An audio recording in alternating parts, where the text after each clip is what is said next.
Hello friends. Did you know that nearly 80% of those who watch my videos aren't subscribed?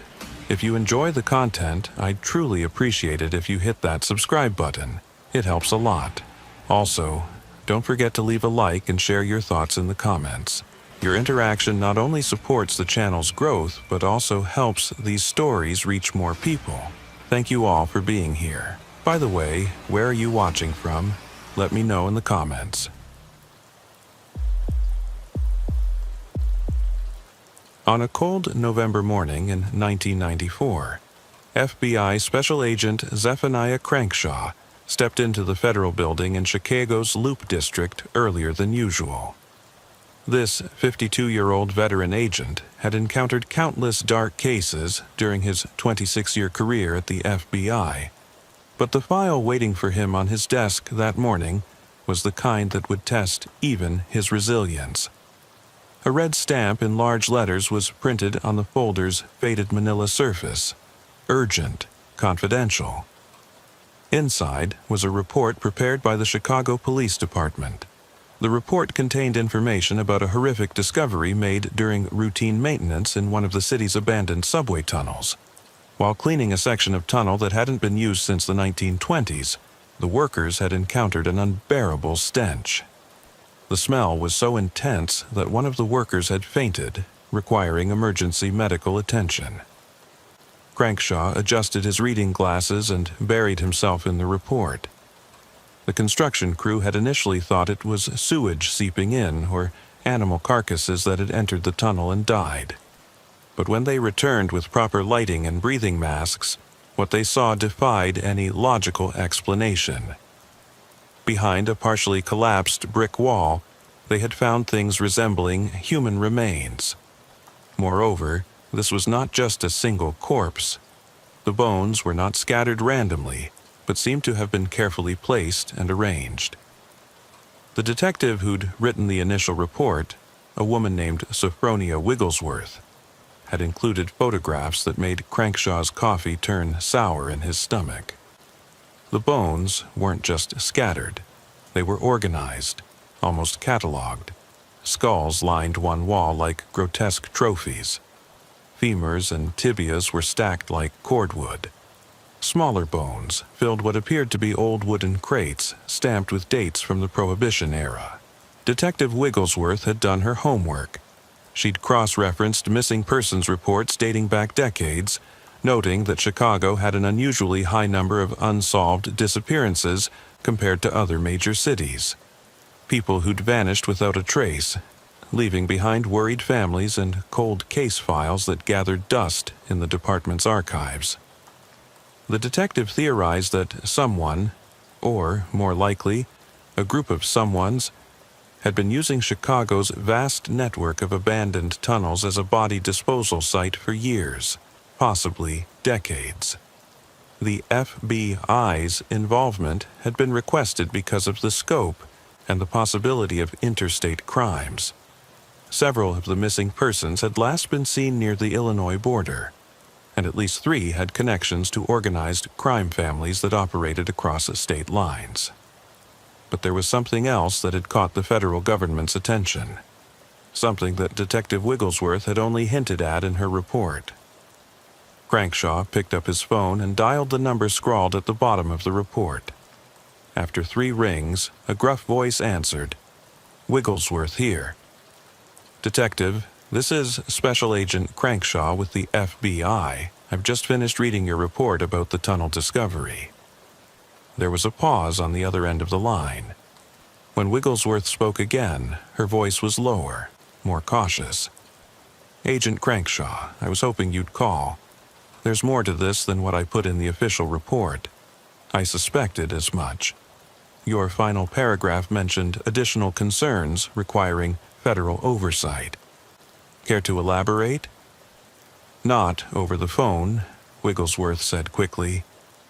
"Can you meet me at the site? There's something you need to see for yourself, something we didn't photograph." 2 hours later, Crankshaw found himself descending into the bowels of Chicago's underground.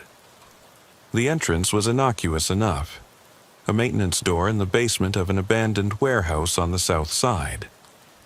The building had been condemned for years, its windows boarded up and walls covered in graffiti.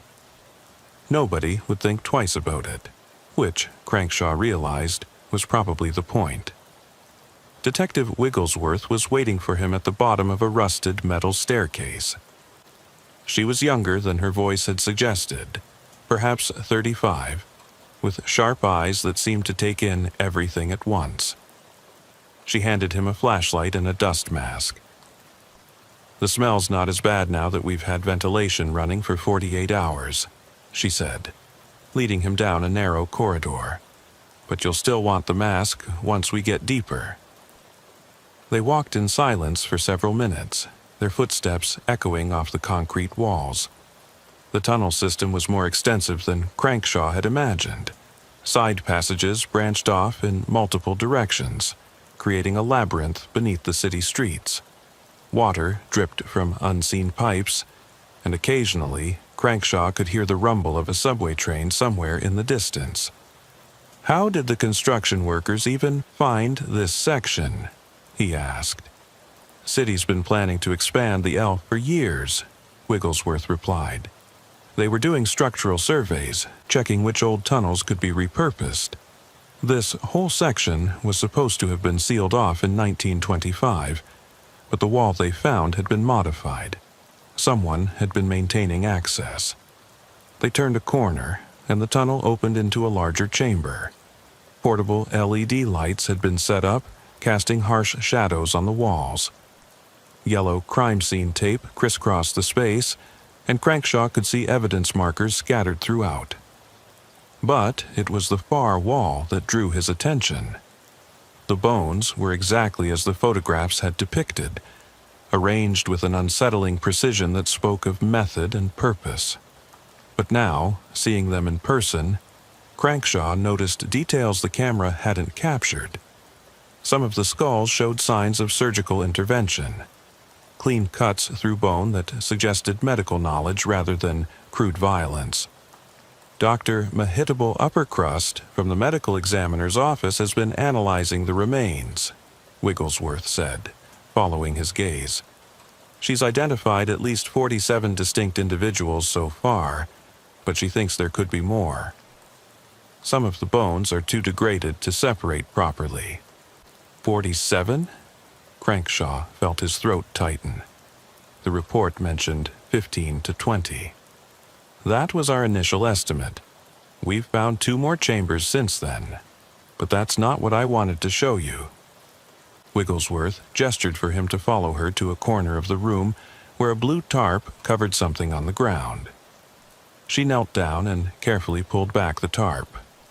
Underneath was a metal briefcase, its surface corroded with age but still intact. The case was open, revealing stacks of yellowed documents, photographs, and what appeared to be surgical instruments.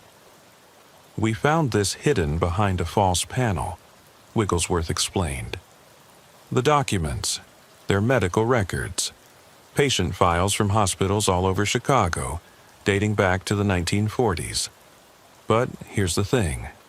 Every single patient in these files was reported missing within a year of their hospital discharge."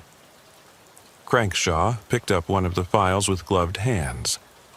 The patient was a young woman named Margaret Thompson, admitted to Presbyterian St. Luke's Hospital in 1953 for appendicitis. According to the file, she'd made a full recovery and was discharged after 5 days.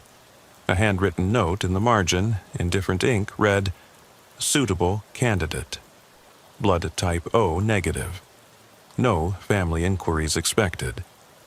"There's more," Wigglesworth said. She pulled out a photograph from the bottom of the case. It was old, black and white, showing a group of men in surgical attire standing in what appeared to be an operating room. But the room wasn't in a hospital. The rough brick walls visible in the background looked exactly like the tunnels they were standing in. "We think someone was performing medical procedures down here," she continued. "Off-the-books operations that required subjects who wouldn't be missed." Crankshaw studied the photograph more closely. One of the faces seemed familiar, but he couldn't place it. The man was tall, distinguished-looking, with the bearing of someone used to authority. A small pin on his surgical gown caught the light, some kind of medical insignia or fraternal organization symbol. "Have you identified any of these men?" "Not yet, but we're cross-referencing with hospital staff records from that era. The problem is, many of those records were destroyed in a fire at the city archives in 1978. Convenient, wouldn't you say?" A sound echoed through the tunnel, metallic, rhythmic, like footsteps on a metal grate. Both Crankshaw and Wigglesworth tensed, hands moving instinctively toward their weapons. "That's not one of my people," Wigglesworth whispered. "We cleared this section and posted guards at all known entrances." The footsteps grew closer, seeming to come from one of the side passages they'd passed earlier. Then, abruptly, they stopped. The silence that followed was somehow more unnerving than the noise had been. Crankshaw drew his service weapon, motioning for Wigglesworth to cover the main tunnel while he approached the side passage. His flashlight beam penetrated the darkness, revealing nothing but empty tunnels stretching into blackness. But there, on the ground, were fresh footprints in the dust. Footprints that led deeper into the tunnel system, into areas that hadn't yet been explored. "We're not alone down here," he said quietly. Wigglesworth joined him, her own weapon drawn. The construction workers reported seeing someone the day before they found the bones.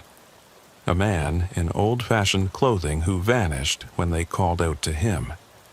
"We assumed it was a homeless person, but homeless people don't usually wear vintage medical attire," Crankshaw finished, noting the partial footprint that showed what appeared to be the sole of an old-style surgical shoe. They followed the footprints for about 50 yards before the trail disappeared at an intersection of 3 tunnels. Each passage led in a different direction, and their flashlights couldn't penetrate far enough to see where any of them ended. "We need a full tactical team down here," Crankshaw said, "and we need to seal every possible exit. If someone's still using these tunnels—" A distant sound interrupted him, a low rumble that seemed to come from everywhere and nowhere at once. The ground beneath their feet vibrated slightly, and dust drifted down from the ceiling. "That's not the subway," Wigglesworth said, checking her watch. "No trains run on this side of the city at this time." The rumbling continued for several more seconds before fading away, leaving them in oppressive silence once again. Crankshaw noticed that the air had grown colder, and their breath was now visible in small puffs of vapor. "We're leaving. Now," he ordered. "We'll come back with a full team and proper equipment." They retreated quickly but carefully, keeping their weapons drawn and checking behind them frequently. It wasn't until they emerged into the gray November daylight that Crankshaw allowed himself to relax slightly. "Detective, I want everything you have on this case sent to my office immediately," he said. "Every file, every photograph, every theory you've developed, and I want a list of everyone who knows about this discovery." "Already compiled," Wigglesworth said, handing him a flash drive. "But Agent Crankshaw, there's one more thing you should know. That symbol on the surgeon's pin in the photograph? I've seen it before. My grandmother worked as a nurse at Cook County Hospital in the 1950s.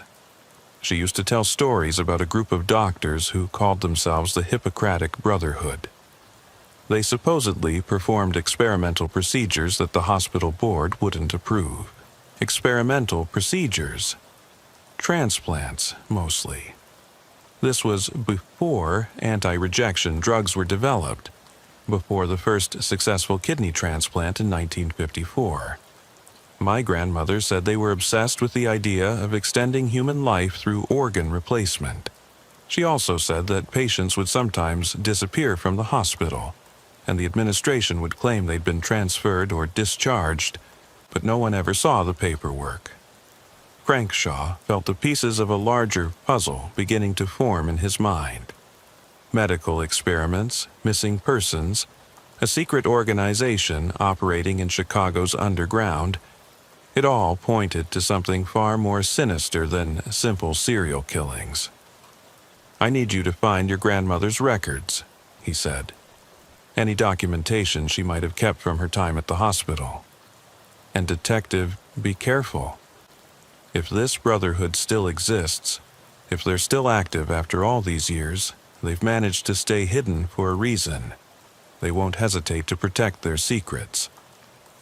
That evening, Crankshaw sat in his office reviewing the files Wigglesworth had sent over.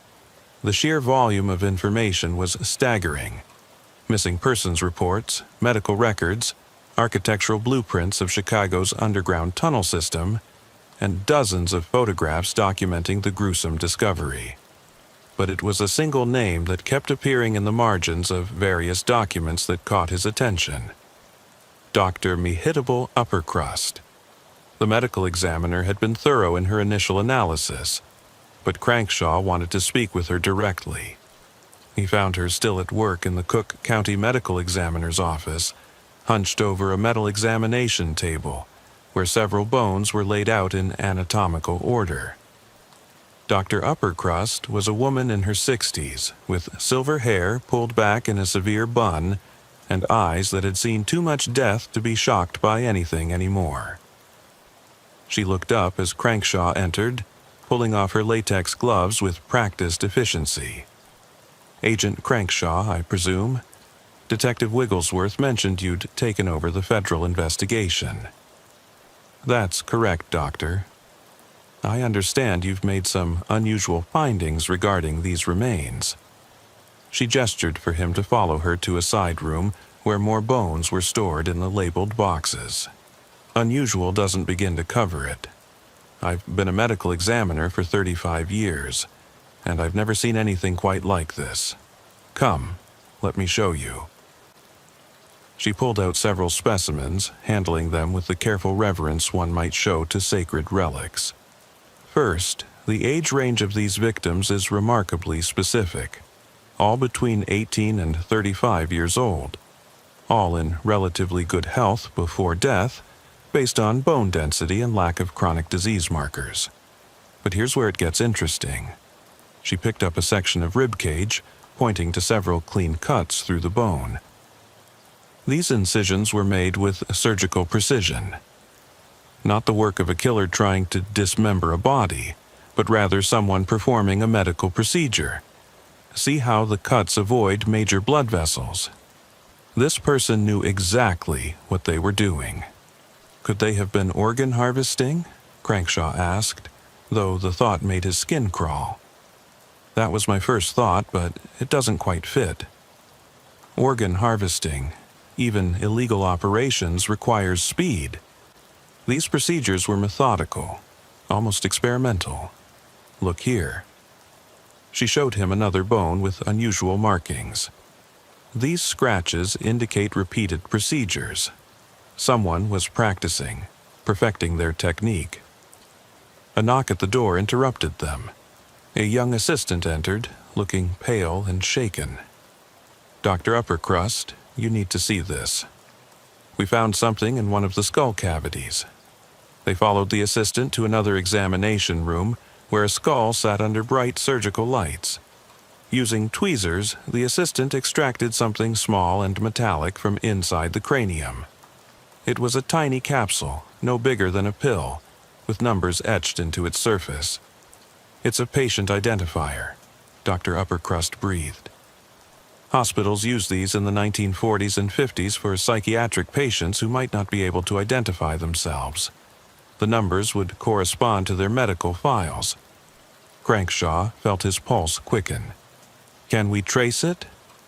"If the hospital records still exist, yes. But Agent Crankshaw, if someone was taking psychiatric patients for experimentation..." She trailed off, the implications hanging heavy in the air. Crankshaw's phone buzzed. It was a text from Detective Wigglesworth. Found something. Meet me at 1847 South Halsted. Come alone. Trust no one else." The address led him to an abandoned building in Chicago's old medical district. The area had once been home to several hospitals and medical schools, but urban decay had left many structures empty and deteriorating. Wigglesworth's unmarked car was parked outside, and Crankshaw found her waiting in what had, once, been a lobby, now stripped of everything but peeling wallpaper and broken tiles. "This used to be the Hahnemann Medical College," she said without preamble. "Closed in 1993, but it had a long history before that. My grandmother's records mentioned this place specifically. The Hippocratic Brotherhood held their meetings here." She led him through debris-strewn hallways to a heavy door marked "Authorized Personnel Only." The lock had been recently broken, and fresh scratches on the floor suggested the door had been opened within the past few days. "Someone else knows about this place," Crankshaw observed. "That's what worries me," Wigglesworth replied. "I think we're not the only ones investigating these tunnels." Behind the door, a staircase descended into darkness. They made their way down carefully, the air growing thicker and more oppressive with each step. At the bottom, they found themselves in a sub-basement that connected to the tunnel system. But unlike the rough brick passages they'd explored earlier, this area had been finished. Tiled walls, fluorescent light fixtures, though long, dead, and what appeared to be abandoned medical equipment. "This is it," Wigglesworth whispered. "This is where they operated." The main room was large, perhaps 40 feet square, with a raised platform in the center where an operating table still stood. Leather restraints hung from its sides, cracked and brittle with age. Around the room's perimeter were glass cabinets, many still containing surgical instruments and medicine bottles with faded labels. But it was the walls that made Crankshaw's blood run cold. They were covered in photographs, hundreds of them showing patients in various stages of surgical procedures. Some conscious, their faces contorted in agony. Others mercifully unconscious. All had the same identifying numbers visible that matched the format of the capsule they'd found in the skull. "My God," Wigglesworth breathed. "They documented everything." A sound from the tunnels made them both freeze. Footsteps, multiple sets, approaching rapidly. Crankshaw drew his weapon, pushing Wigglesworth behind him. The footsteps stopped just outside the room, and then a voice called out. Elderly, cultured, with a slight tremor. "I know you're in there. Please don't shoot. I'm unarmed, and I need to tell someone the truth before it's too late." An old man appeared in the doorway, hands raised. He was perhaps 80 years old, wearing an expensive but dated suit. His face was gaunt, his eyes haunted by decades of secrets. "My name is Hezekiah Mullenix," he said. I was part of this. Not by choice, not at first, but I was involved. And they're still active. The Brotherhood never ended. They just got better at hiding." Crankshaw kept his weapon trained on the man. "You're saying this organization still exists?" Mullenix nodded shakily. "They've modernized, adapted. No more crude experiments in tunnels. Now they have private facilities, offshore operations, but they still use the old tunnels for disposal. And they have people everywhere, hospitals, government, even law enforcement." "Why are you telling us this now?" Wigglesworth demanded. "Because I'm dying," Mullenix said simply. "Pancreatic cancer, weeks to live, maybe less. And I can't take these secrets to my grave. But you have to understand, they know you've found the tunnels. They're probably watching us right now." As if on cue, Crankshaw's phone buzzed. A text from an unknown number. "Stop digging or join the collection." "We need to get out of here," Mullenix urged. They'll seal us in if we stay too long. It's happened before. Investigators who got too close simply vanished. Listed as missing persons, their bodies added to the collection. They moved quickly back through the tunnels, Mullenix struggling to keep pace despite the urgency. As they climbed the stairs back to the abandoned medical college, he wheezed out more information. The Brotherhood started in the 1920s. Doctors who believed that death was a disease that could be cured. They thought organ transplantation was the key, but the technology didn't exist yet. So they experimented using the city's forgotten people. Immigrants, psychiatric patients, anyone who wouldn't be missed. They reached the main floor, and Crankshaw could see their cars through the broken windows. But something was wrong. There were more vehicles now, black SUVs with tinted windows, engines running. "It's them," Mullenix gasped. "The cleanup crew." "Is there another way out?" Crankshaw asked. "The old morgue tunnel. It connects to the hospital next door." They rushed through the building, Mullenix directing them despite his labored breathing. Behind them, Crankshaw could hear doors being kicked open, heavy footsteps on the floors above. The morgue tunnel was narrow and partially collapsed, forcing them to crawl in places. Wigglesworth went first, then Mullenix, with Crankshaw bringing up the rear. They emerged in the basement of another abandoned building, this one scheduled for demolition. Crankshaw immediately called for backup, but when he gave their location, the dispatcher seemed confused. "Sir, there's no record of an Agent Crankshaw in our system. Please identify yourself properly." His blood ran cold. They were being erased from the system even as they ran. He hung up and tried his direct supervisor, but the line was dead. "They're cutting us off," he told the others. "We need to get to—" The sound of a gunshot cut through the air. Mullenix crumpled to the ground, blood spreading across his white shirt. Standing in the doorway was a figure in surgical scrubs and a mask, holding a silenced pistol. Crankshaw fired twice, and the figure dropped. When he pulled off the mask, he found himself looking at a young man, perhaps 30, with the cold, dead eyes of a true believer. "There'll be more," Wigglesworth said, checking Mullenix's pulse. The old man was still alive, but fading fast. "The evidence," Mullenix gasped, gripping Crankshaw's arm with surprising strength. "Hidden. My house. 4829 North Sheridan. Floor safe. Combination is—" His voice faded to a whisper, and Crankshaw had to lean close to hear the numbers.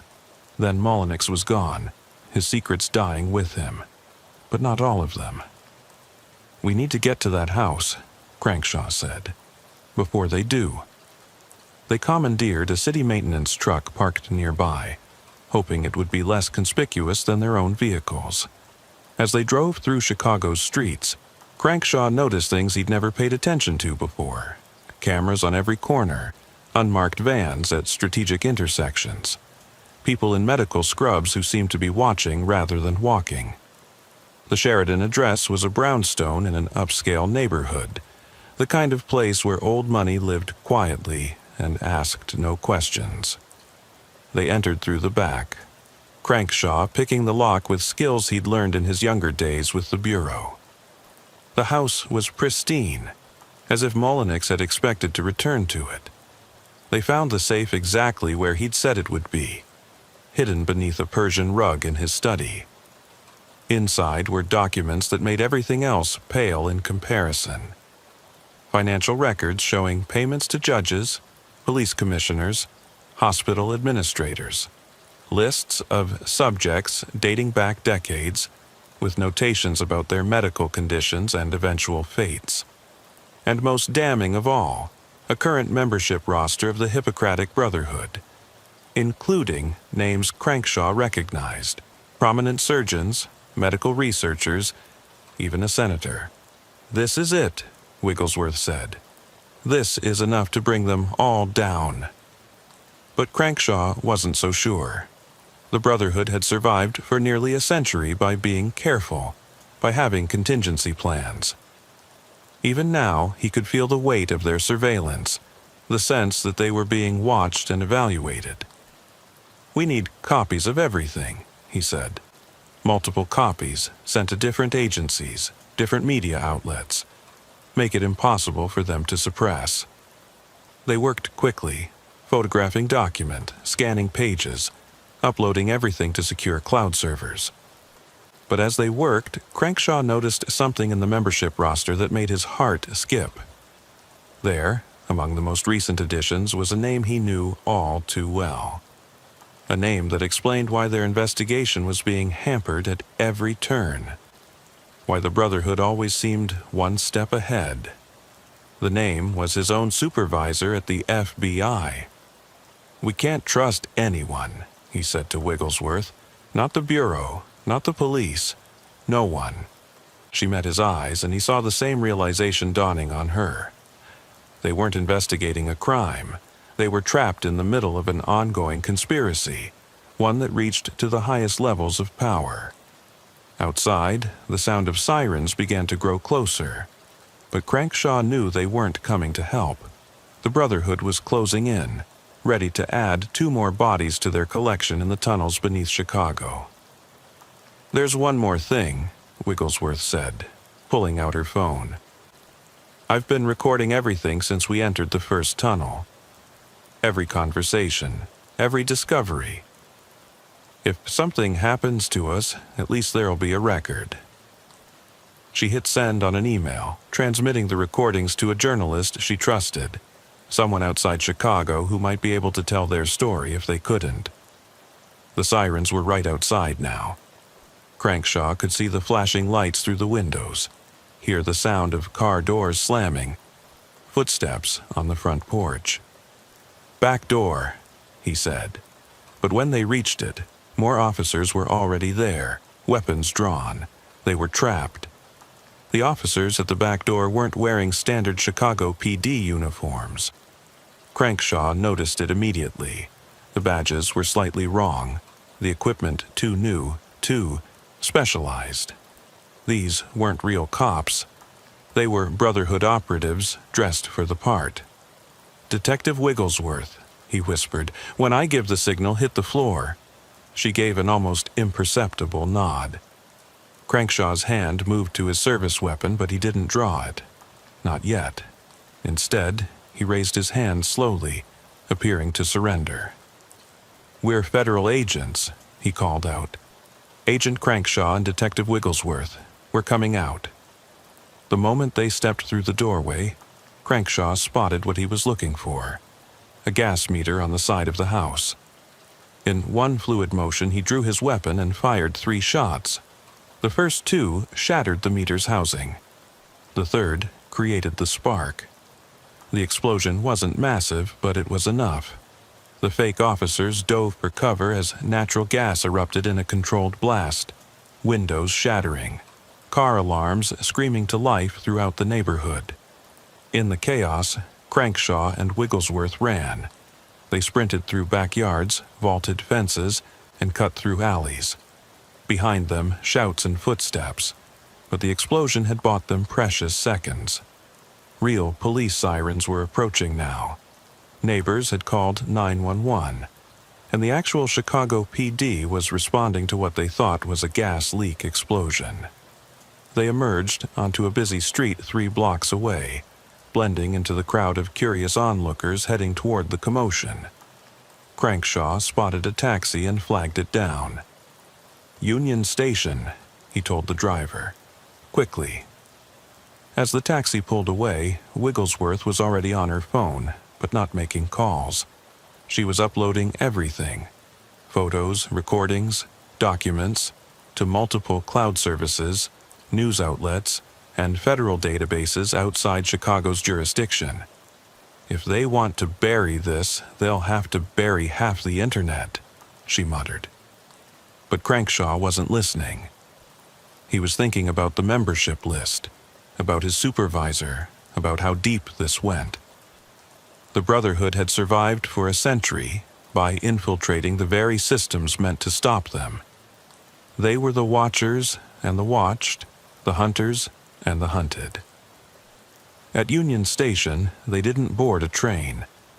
Instead, Crankshaw led them to a locker bank where he kept an emergency cache, fake IDs, burner phones, paranoid preparations from his early days in the Bureau that he'd never thought he'd need. "We have to disappear," he said, "at least until those documents go public." "No," Wigglesworth said firmly. "We need one more piece of evidence, something they can't deny or explain away." "What are you talking about?" "The tunnels. There's someone still down there, the footsteps we heard, the fresh tracks. Someone's been living in those tunnels maintaining the site. If we can find them, get their testimony." Crankshaw wanted to argue, but he knew she was right. Documents could be forged, photographs doctored, recordings dismissed. But a living witness, especially one who'd been part of the operation, that would be undeniable. They ditched the taxi and stole a delivery van from a nearby parking garage. As they drove back toward the tunnel system, Wigglesworth pulled up architectural plans on her phone. "There are 17 known entrances to that section of tunnels," she said, "but the blueprints show at least 3 more that were supposedly sealed. If someone's living down there, they'd use one of the sealed entrances to avoid detection." They found what they were looking for in an abandoned subway maintenance yard on the south side. A rusted metal shed that should have been empty instead showed signs of recent use. Fresh scratches on the lock, footprints in the dust, and when Crankshaw pressed his ear to the door, the faint sound of air circulation from below. The lock was new, high security, but Wigglesworth produced a set of bolt cutters from the van. Inside, hidden beneath a false floor, was a modern ladder descending into darkness. Fresh air was being pumped down through hidden vents, and electric cables ran along the walls. They descended carefully, weapons drawn. The tunnel at the bottom was different from the others they'd explored. Cleaner, with working lights and signs of habitation. They could hear something ahead, a rhythmic sound like typing on a keyboard. The tunnel opened into a chamber that had been converted into a living space. Computer equipment lined one wall, medical supplies another.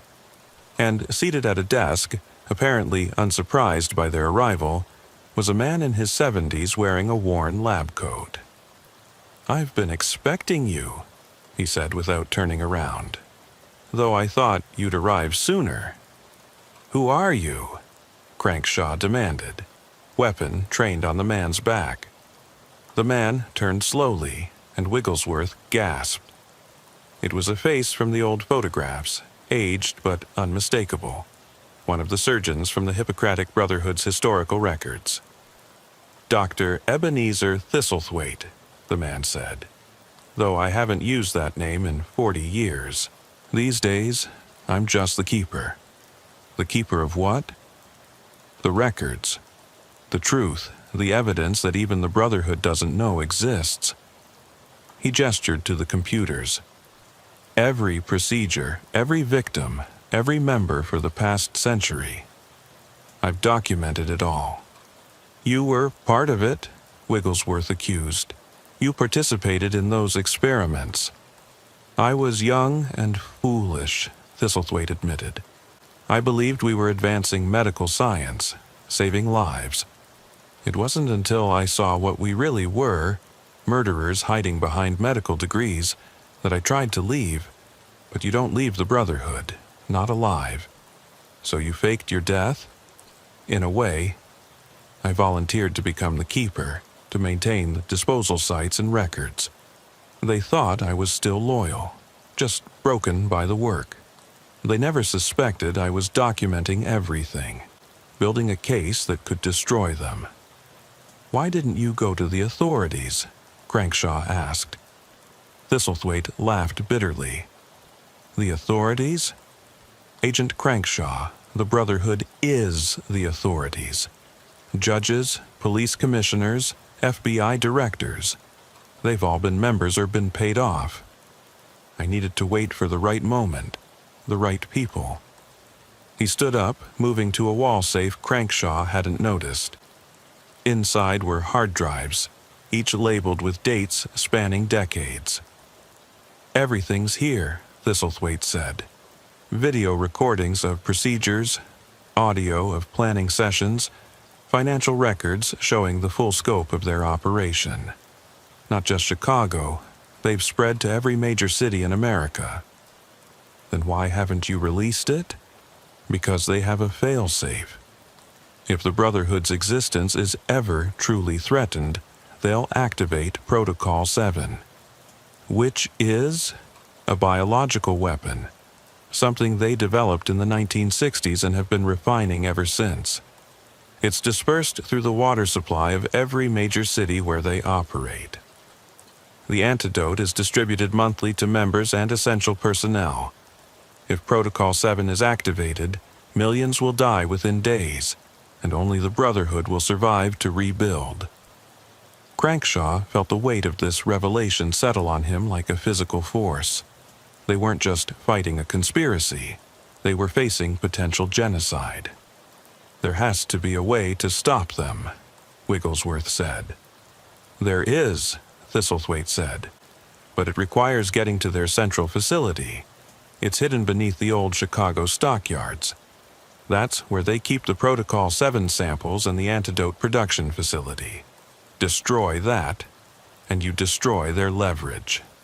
You're talking about a frontal assault on a fortified position held by an organization with unlimited resources," Crankshaw pointed out.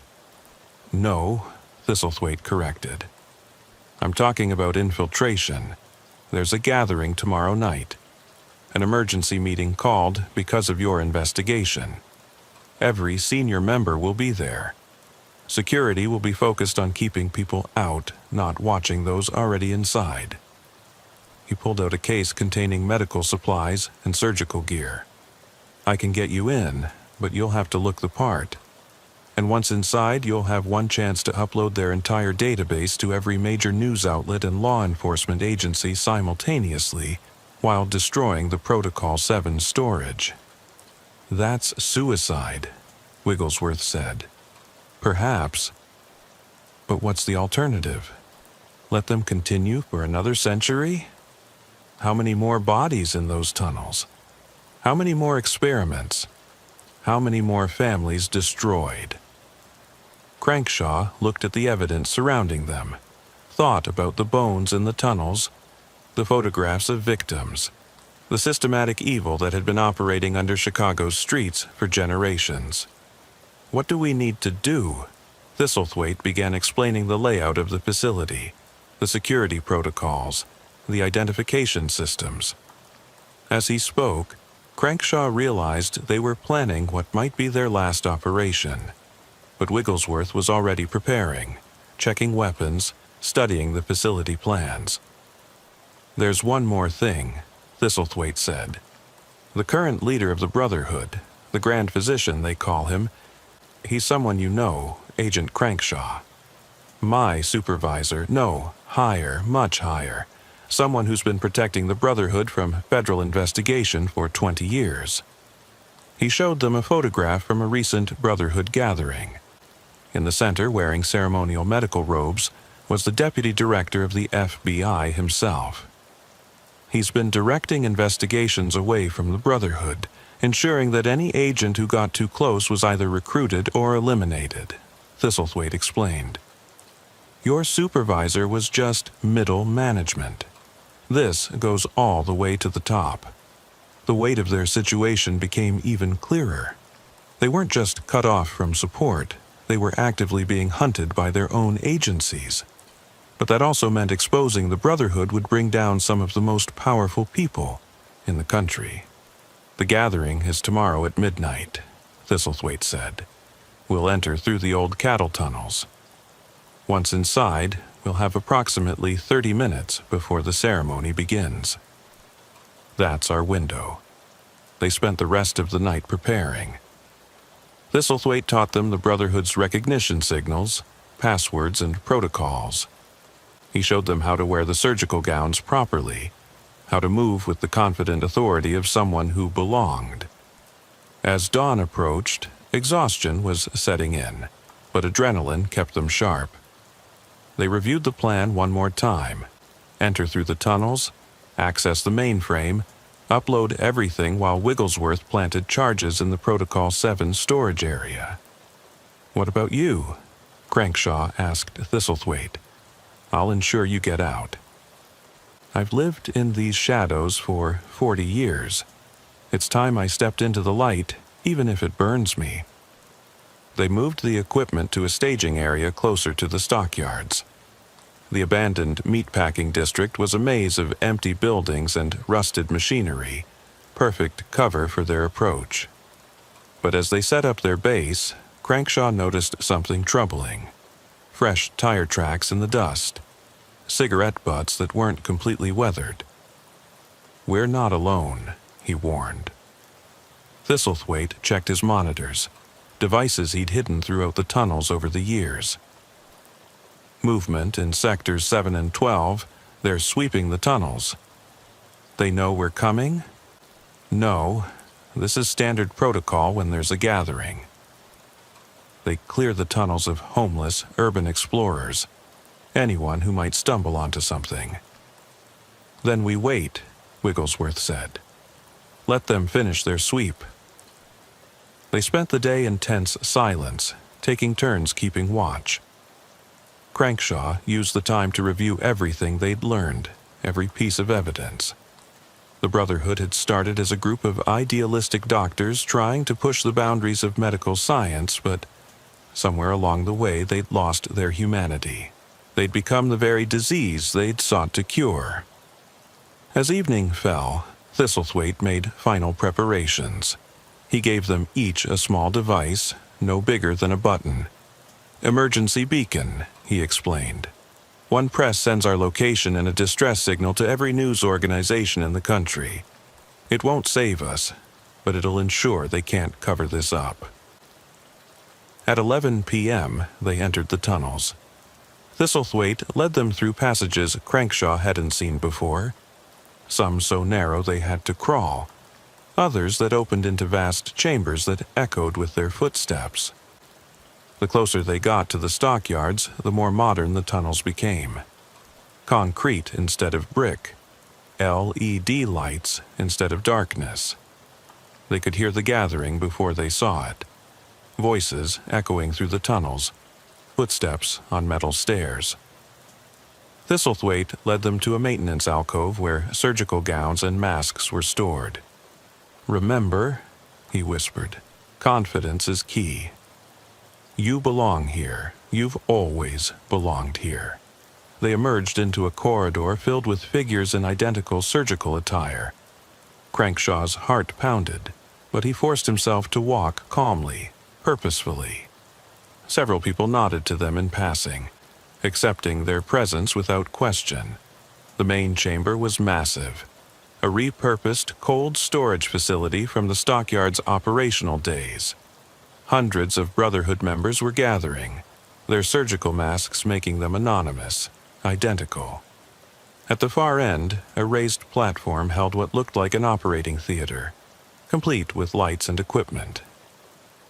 "The mainframe is through there," Thistlethwaite whispered, indicating a side door. "Protocol 7 storage is below, accessed through the freight elevator." They split up. Wigglesworth headed for the elevator while Crankshaw and Thistlethwaite approached the mainframe room. The door required a key card, which Thistlethwaite produced from his gown. Inside, servers hummed with decades of data. Crankshaw inserted the drive Thistlethwaite had prepared, beginning the upload process. A progress bar appeared on the screen, 15 minutes to complete. "Too long," Crankshaw muttered. "It has to upload everything," Thistlethwaite said. "Every document, every video, every piece of evidence. This is our only chance." Through the door, they could hear the gathering reaching its crescendo. Someone was speaking, a voice Crankshaw recognized, the deputy director. "Brothers and sisters of the Hippocratic Brotherhood," the voice boomed. "Tonight, we face our greatest threat. But we have faced threats before and survived. We will survive again because we are evolution itself. We are the future of humanity, freed from the weakness of mortality." The upload continued its slow progress. 10 minutes remaining, then 8, then 5. An alarm suddenly pierced the air. Not from the mainframe room, but from below. Wigglesworth had been discovered. The alarm shrieked through the facility, and Crankshaw could hear the chaos erupting in the main chamber. 3 minutes remained on the upload. He couldn't leave it now.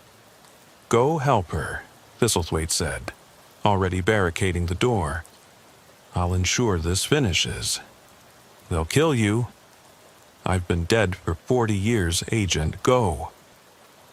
Crankshaw ran for the freight elevator, following the signs Wigglesworth had left. Small chalk marks on the walls, a system they developed during their planning. The elevator was still on the lower level. He hit the call button and waited precious seconds that felt like hours. When the doors opened, he found blood on the floor. Not much, but enough to know someone was hurt. He followed the trail through a maze of storage rooms filled with medical equipment that belonged in a museum. Iron lungs, primitive dialysis machines, surgical tools from bygone eras. The trail led to a massive refrigerated storage area. Inside, the temperature was near freezing, and his breath came out in clouds. Along the walls were hundreds of sealed containers, each labeled with dates and identification numbers. Protocol 7. He found Wigglesworth behind a row of containers, pressing her hand against a wound in her shoulder. Beside her lay a Brotherhood member, unconscious or dead. "He came out of nowhere," she gasped, "but I got the charges placed." "We have maybe 10 minutes before..." The lights went out. Emergency lighting kicked in a second later, bathing everything in red. They could hear footsteps approaching, many of them. "Can you move?" Crankshaw asked. She nodded, though her face was pale from blood loss. He helped her to her feet, and they moved deeper into the storage area, looking for another exit. Behind them, voices echoed off the metal walls. "The intruders are here! Seal all exits. Protocol 7 must be protected." They found a service tunnel at the back of the storage area, barely wide enough for one person. Wigglesworth went first, leaving bloody handprints on the walls. Crankshaw followed, the sounds of pursuit growing closer. The tunnel emerged into an old drainage system, ankle-deep water flowing toward the Chicago River. They could hear the Brotherhood members entering the tunnel behind them, but the narrow space would slow them down. "The upload," Wigglesworth gasped as they waded through the filthy water. "Did it finish?" "I don't know." Thistlethwaite stayed behind to... An explosion rocked the tunnel system. Not Wigglesworth's charges. This came from above, the mainframe room. Thistlethwaite had destroyed the servers after the upload completed, ensuring the Brotherhood couldn't stop the transmission. "He did it," Crankshaw said. "He got it all out."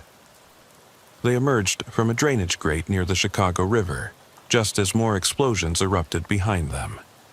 Wigglesworth's charges had detonated, destroying the Protocol 7 storage. Fire and smoke poured from ventilation shafts across the old stockyards district. But their relief was short-lived. Black SUVs were converging on their position, Brotherhood cleanup crews responding to the emergency. Crankshaw pressed the emergency beacon Thistlethwaite had given them, then pulled Wigglesworth toward the river. "Can you swim?" "Do I have a choice?" They jumped. The cold water was shocking, but it also helped slow Wigglesworth's bleeding. They let the current carry them downstream, surfacing only when their lungs demanded air. Behind them, flashlights swept the water's surface, but the river was dark and wide. They pulled themselves out near Navy Pier, where late-night tourists provided cover. A taxi driver, seeing their condition, initially refused to pick them up until Crankshaw showed his FBI badge and promised triple fare.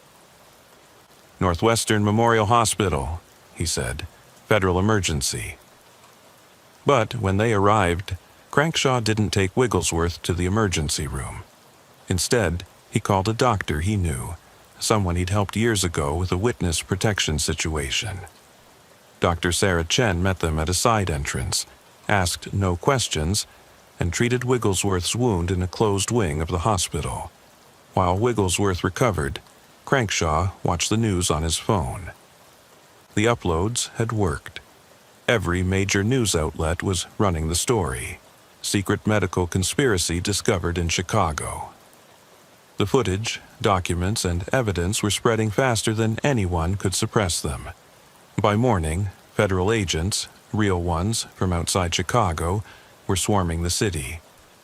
The deputy director had been arrested at his home, along with dozens of other Brotherhood members. The tunnel system was being excavated, bodies recovered and identified. But Crankshaw knew it wasn't over. The Brotherhood had operated for a century. They had resources, connections, contingency plans. Some would escape, go underground, rebuild elsewhere. 3 days later, Crankshaw and Wigglesworth testified before a closed Senate committee. They told everything: the tunnels, the experiments, Protocol 7, the infiltration of law enforcement.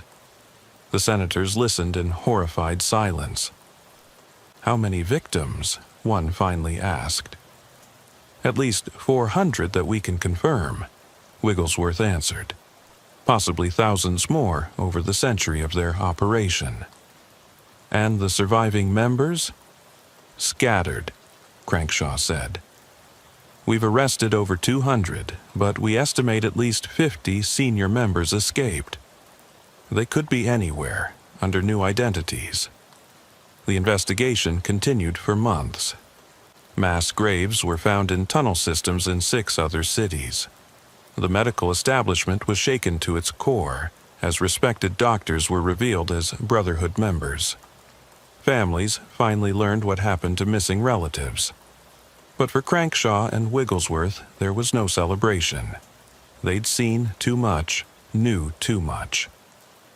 Both were placed in protective custody, their old lives effectively over. The Brotherhood might be broken, but its surviving members had long memories and longer reaches. 1 year later, Crankshaw received a package at his safe house. No return address, no postmark. Inside was a medical file, his own, from a recent doctor's visit. Attached was a note: "The work continues. Evolution cannot be stopped." He burned the file and requested relocation. Again.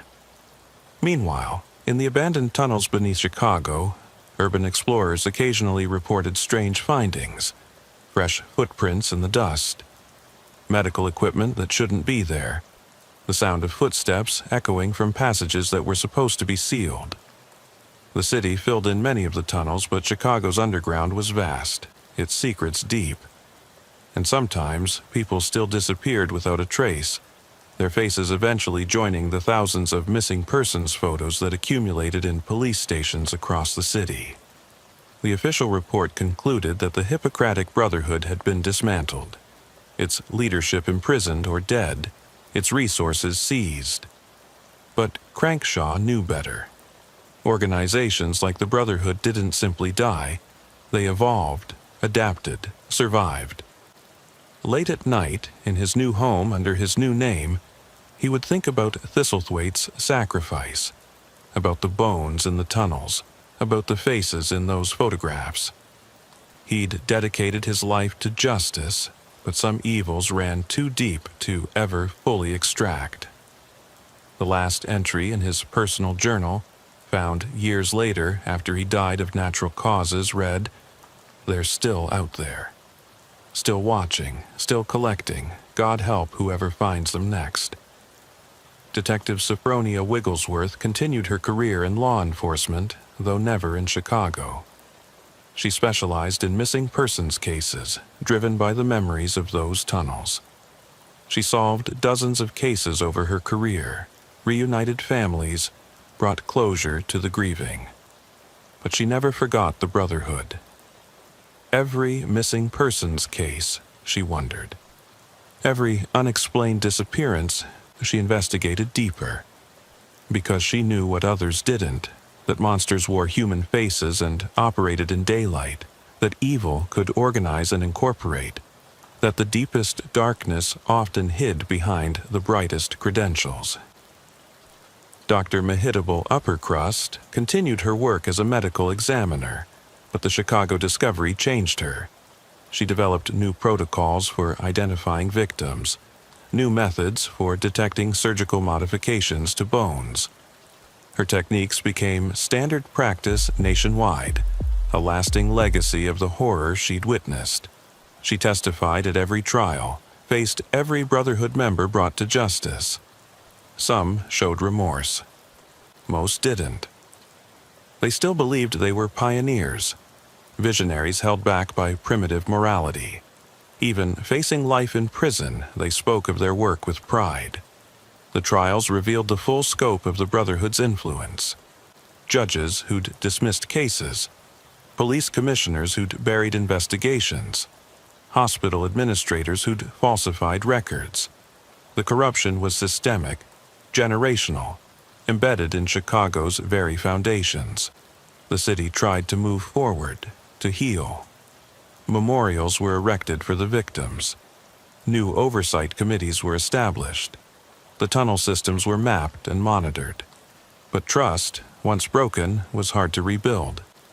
Some Chicagoans reported strange dreams after the revelation. Nightmares of being watched from below, of shadows moving in peripheral vision, of loved ones disappearing into darkness. Therapists called it collective trauma, the city's psyche processing a century of hidden horror. But perhaps the most disturbing discovery came months after the main investigation ended. A graduate student researching the Brotherhood found references to sister organizations in Europe, Asia, South America. The Chicago branch hadn't been unique. It was part of something global, something that predated the Hippocratic Brotherhood by centuries. The student's research was thorough, documented, irrefutable. Then, one day, she didn't show up for class. Her apartment was empty, her research gone. The only thing left was a single medical diagram pinned to her wall, showing the human body divided into sections, each labeled with a different city name. The FBI added her to their missing persons database. Case number 7,834 in Chicago alone that year. Most would be found. Some would be explained, but others would simply vanish, becoming part of the city's dark arithmetic, the endless calculation of those who disappear into the spaces between what we know and what we fear. The Brotherhood's physical infrastructure was destroyed, its leadership scattered or imprisoned, but ideas, especially dark ones, have a way of surviving.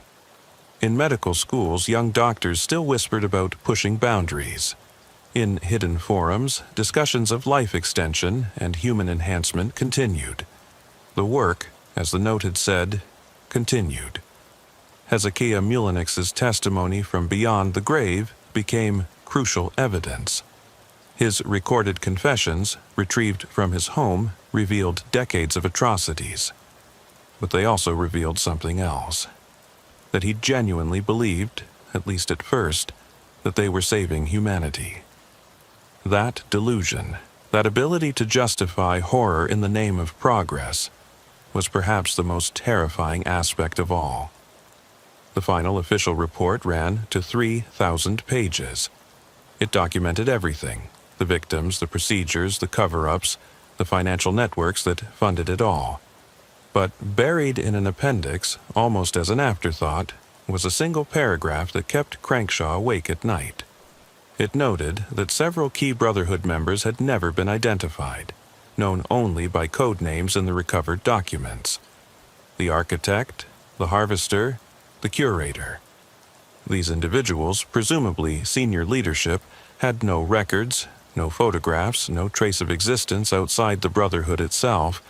They were ghosts, shadows, perhaps myths. Or perhaps they were still out there, patient and careful, waiting for the world to forget, for vigilance to fade, for the work to begin again. Chicago rebuilt, as it always did. The stockyards were demolished completely, replaced with modern developments. The tunnel entrances were sealed with reinforced concrete. Life moved on. But sometimes, construction workers reported finding things that shouldn't be there. A surgical instrument embedded in concrete that predated the building above it. Bones in walls that had supposedly never been opened. Documents in languages that no one could identify. The city's official position was that these were remnants of the Brotherhood, disturbed by construction. But some wondered if they were something else. Evidence that the tunnels went deeper than anyone knew, that the Brotherhood was just the latest iteration of something much older, much darker. In his final interview before entering permanent witness protection, Crankshaw was asked if he believed the Brotherhood was truly finished. He was quiet for a long moment before answering. Evil like that doesn't end. It just waits. It adapts. It finds new forms, new justifications, new victims. We won the battle, but the war never ends. The interviewer asked what people should do, how they should protect themselves. Pay attention, Crankshaw said. When people disappear, ask questions. When authorities dismiss concerns, push harder. When someone tells you not to look, look twice. Because the moment we stop watching, the moment we assume the danger has passed, that's when they return. They, the collectors, the experimenters, the ones who see humanity not as people but as specimens. They're always there, waiting in the spaces we don't think to look, in the institutions we trust most. We stopped one group, but nature abhors a vacuum, and evil always finds a way to fill it. The interview was never published. Officials deemed it too disturbing, too likely to cause panic. It was classified, buried in the same archives that held the full Brotherhood files. But copies leaked, as they always do. They circulated in conspiracy forums, in true crime communities, among those who believed that the official story was just the surface of something deeper. And in Chicago, people still disappeared. Not in the numbers they once did, not in the systematic way of the Brotherhood, but enough to suggest that perhaps, in the darkest corners of the city, in the deepest tunnels that no map showed, something continued, something watched, something waited, something collected. The work, as they say, continues. The call came at 3 a.m, jarring FBI Special Agent Jedithan Featherstone from a restless sleep. At 47, Featherstone had learned to dread these early morning calls. They never brought good news. Agent Featherstone? The voice on the other end was nervous, young. This is Officer Martinez with Chicago PD.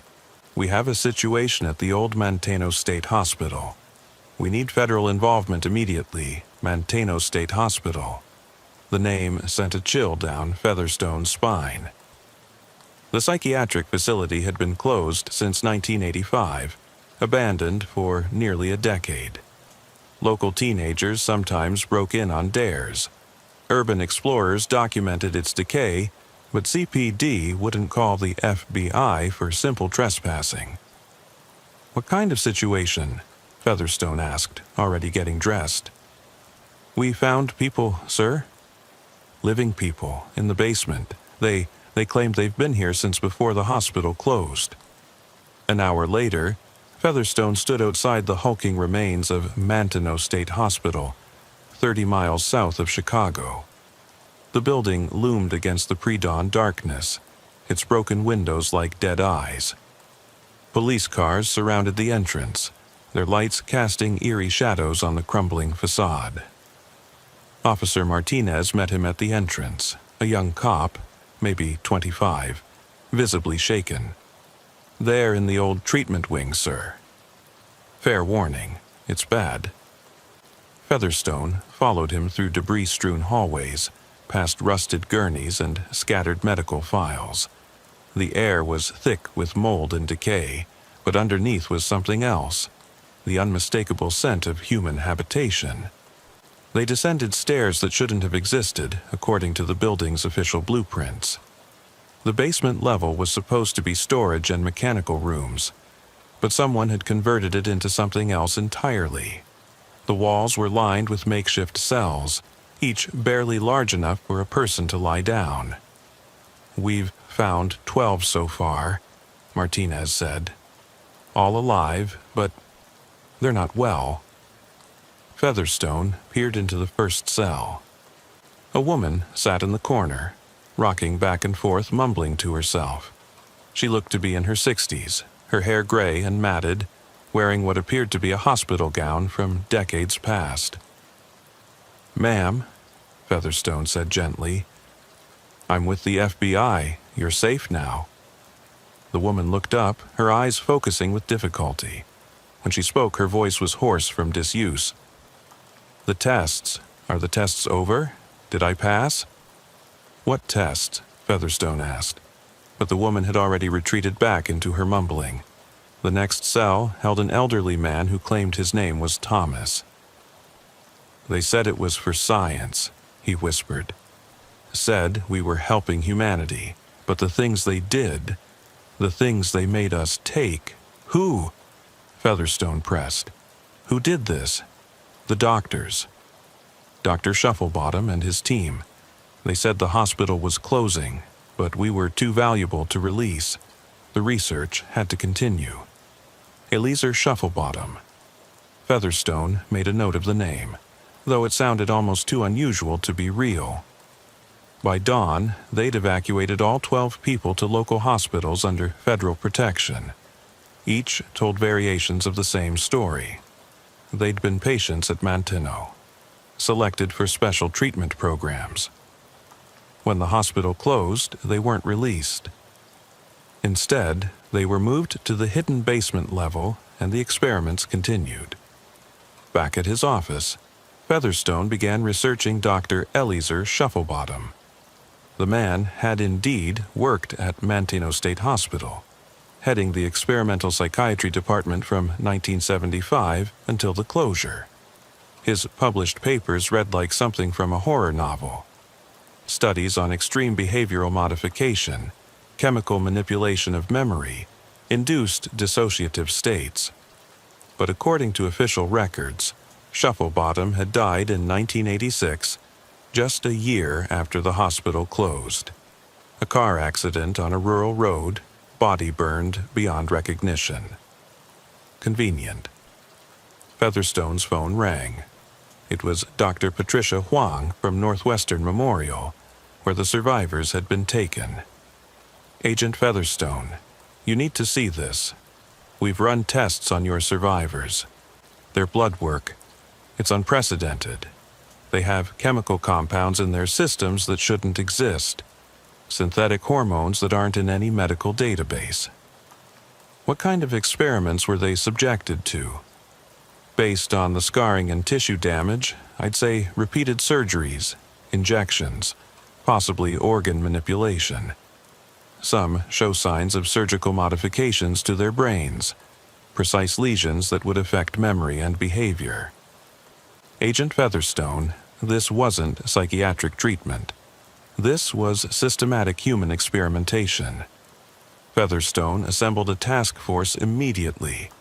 They needed to search every inch of Manteno, find any remaining evidence, and track down anyone involved in these experiments. But as they prepared to return to the hospital, one of the survivors, a woman named Margaret, asked to speak with him urgently. "There are more," she said, gripping his hand with surprising strength. "Not just at Manteno. Other hospitals, other facilities. We were transferred sometimes, exchanged like lab rats. I remember seeing a nurse, Nurse Penina Bodsworth. She tried to help us once, tried to report what was happening. They said she had an accident, but I saw her afterwards. She was in a cell like us, Penina Bodsworth. Another unusual name to investigate. Featherstone was building a picture of something vast, a network of experimental facilities hidden within the Illinois mental health system. The task force returned to Manteno that afternoon with full forensic support. They found more than anyone expected. Behind false walls were fully equipped operating rooms, laboratories with equipment that had been state-of-the-art in the 1980s, and most disturbing of all, detailed medical records of hundreds of patients. The records were meticulous. Each patient file contained photographs, medical histories, and extensive notes on experimental procedures. The experiments seemed focused on extending human consciousness, enhancing physical capabilities, and most disturbingly, creating controllable dissociative states. One file caught Featherstone's attention. Patient 447. Sarah Chen, admitted 1983 for severe depression. The notes described a series of procedures designed to fragment and rebuild personality architecture. The final entry, dated October 1985, simply read, "Subject successfully integrated into Phase 2. Transferred to Site B. Site B? Featherstone muttered. His partner, Agent James Park, looked over his shoulder. There are references to Sites A through E in these files. Manteno was Site C. 5 facilities. Hundreds, possibly thousands of victims. And according to these records, the experiments hadn't ended when Manteno closed. They'd simply moved elsewhere. As the forensic team processed evidence, Featherstone interviewed each survivor more thoroughly. Their stories painted a picture of calculated cruelty disguised as medical treatment. Patients were told they were receiving revolutionary therapies, that their suffering would advance psychiatric medicine by decades. Thomas, the elderly man from the second cell, was the most coherent. Dr. Shufflebottom said we were pioneers, he recalled. Said that one day mental illness would be eliminated because of our sacrifice. But after a while, it wasn't about treating illness anymore.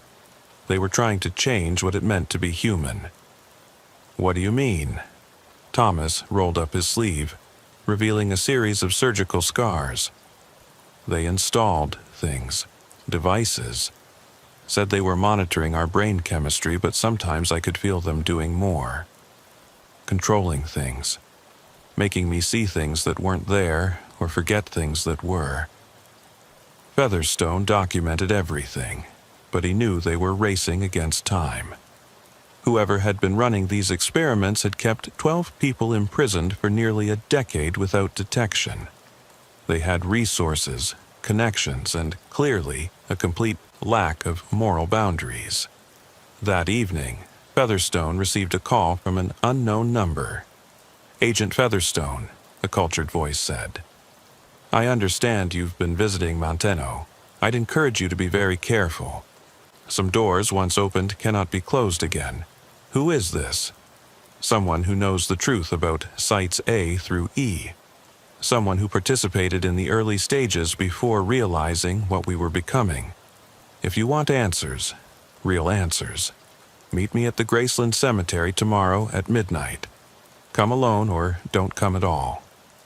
The line went dead. Featherstone knew it could be a trap, but it could also be his only chance to understand the full scope of what they'd uncovered. He spent the rest of the evening researching the names from the files. Dr. Eliezer Shufflebottom's supposed death was suspicious enough, but Nurse Penina Bodsworth's story was even stranger. She'd worked at Manteno from 1980 to 1984, with an exemplary record.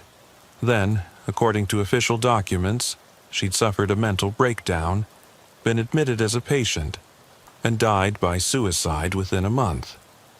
But there was no death certificate, no burial record, nothing to confirm she'd actually died. The more Featherstone dug, the more inconsistencies he found. Dozens of staff members from Manteno had died or disappeared in the years following the closure. Patients who should have been transferred to other facilities had no records after leaving Manteno. It was as if they'd simply ceased to exist. His partner, Park, found something else. "Look at this," he said, showing Featherstone a financial report. Manteno's experimental psychiatry department was funded by a private foundation, the Progress Institute. And guess who sits on their board? The names were a who's who of Chicago's medical establishment. Hospital administrators, pharmaceutical executives, even a former state health commissioner. The Progress Institute still existed, still funded medical research, and according to their website, was dedicated to advancing human potential through revolutionary medical science.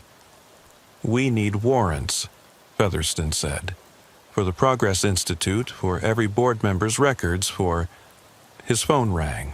Dr. Huang from Northwestern. "Agent Featherstone, one of your survivors is asking for you. Margaret. She says she remembered something important." Featherstone drove to the hospital immediately. Margaret was sitting up in bed, more lucid than he'd seen her before. "I remembered Site B," she said immediately. "It's not abandoned like Manteno. It's active, hidden inside a working hospital. Lakeshore Psychiatric. They have a wing that's off-limits, supposed to be for dangerous patients, but that's where they take people for the procedures." Lakeshore Psychiatric was one of Illinois' premier mental health facilities, treating everyone from Hollywood celebrities to politicians' family members. If Margaret was right, the experiments weren't just continuing, they were happening in plain sight. "There's more?" Margaret continued. "I heard them talking once about a special patient, someone important. They called her the Success. Said she was proof the procedures worked, that she'd been integrated back into society and was thriving. They kept saying a name, Kezia Pumpernickel. Kezia Pumpernickel. The lab tech mentioned in some of the Manteno files, but according to those records, she was staff, not a patient." "Are you sure she was a patient?" Featherstone asked. Margaret nodded. "She was the first one to survive the full sequence. They turned her from patient to staff, made her forget she'd ever been sick. She helped with the experiments, not knowing she'd once been on the table herself." The implications were staggering. If they could alter someone's personality and memories that completely, make them forget their own identity and create a new one, then anyone could be a victim. Anyone could be compromised. As Featherstone left the hospital, he noticed a black sedan following him. He took several random turns, confirming the tale, then pulled into a parking garage and waited. The sedan pulled in behind him, and a woman got out. She was in her 50s, professionally dressed, with the bearing of someone used to authority. "Agent Featherstone," she said. "I'm Dr. Rachel Morrison from the Department of Health and Human Services. I'm here to tell you that your investigation into Manteno State Hospital is now classified as a matter of national security." "On whose authority?" "On the authority of people who understand that some secrets are kept for good reasons. The work done at facilities like Manteno, while ethically questionable, produced valuable research that saved thousands of lives. The people you found were volunteers who—" "Volunteers?" Featherstone interrupted. "They were imprisoned for a decade. They were compensated participants in long-term studies. Their memories may be confused due to the nature of the experiments, but I assure you, everything was legal." "Then you won't mind if I continue my investigation." Dr. Morrison's expression hardened. "Agent Featherstone, you're treading in waters deeper than you can imagine. The Progress Institute has connections at the highest levels of government. Push too hard, and you'll find yourself reassigned to Alaska, or worse, you'll find yourself as a patient in one of the facilities you're investigating." It was a threat, plain and simple, but it also confirmed everything Featherstone suspected. The experiments weren't just continuing, they were protected. Featherstone watched Dr. Morrison's sedan disappear into Chicago traffic, her threat echoing in his mind. But he'd been an FBI agent for 22 years, and intimidation only strengthened his resolve. If they wanted him to back off, it meant he was getting close to something significant. That night, he prepared for the cemetery meeting. He told no one where he was going, but left a sealed envelope with Agent Park containing everything they'd discovered, with instructions to open it if he didn't return by morning. Graceland Cemetery at midnight was a maze of shadows and stone. Featherstone found the meeting spot, a mausoleum belonging to a Chicago industrialist who died in the 1920s. A figure waited in the darkness, an elderly man with a cane and the bearing of someone who'd once held authority. "Agent Featherstone," the man said. "Thank you for coming. My name is Dr. Harold Winters.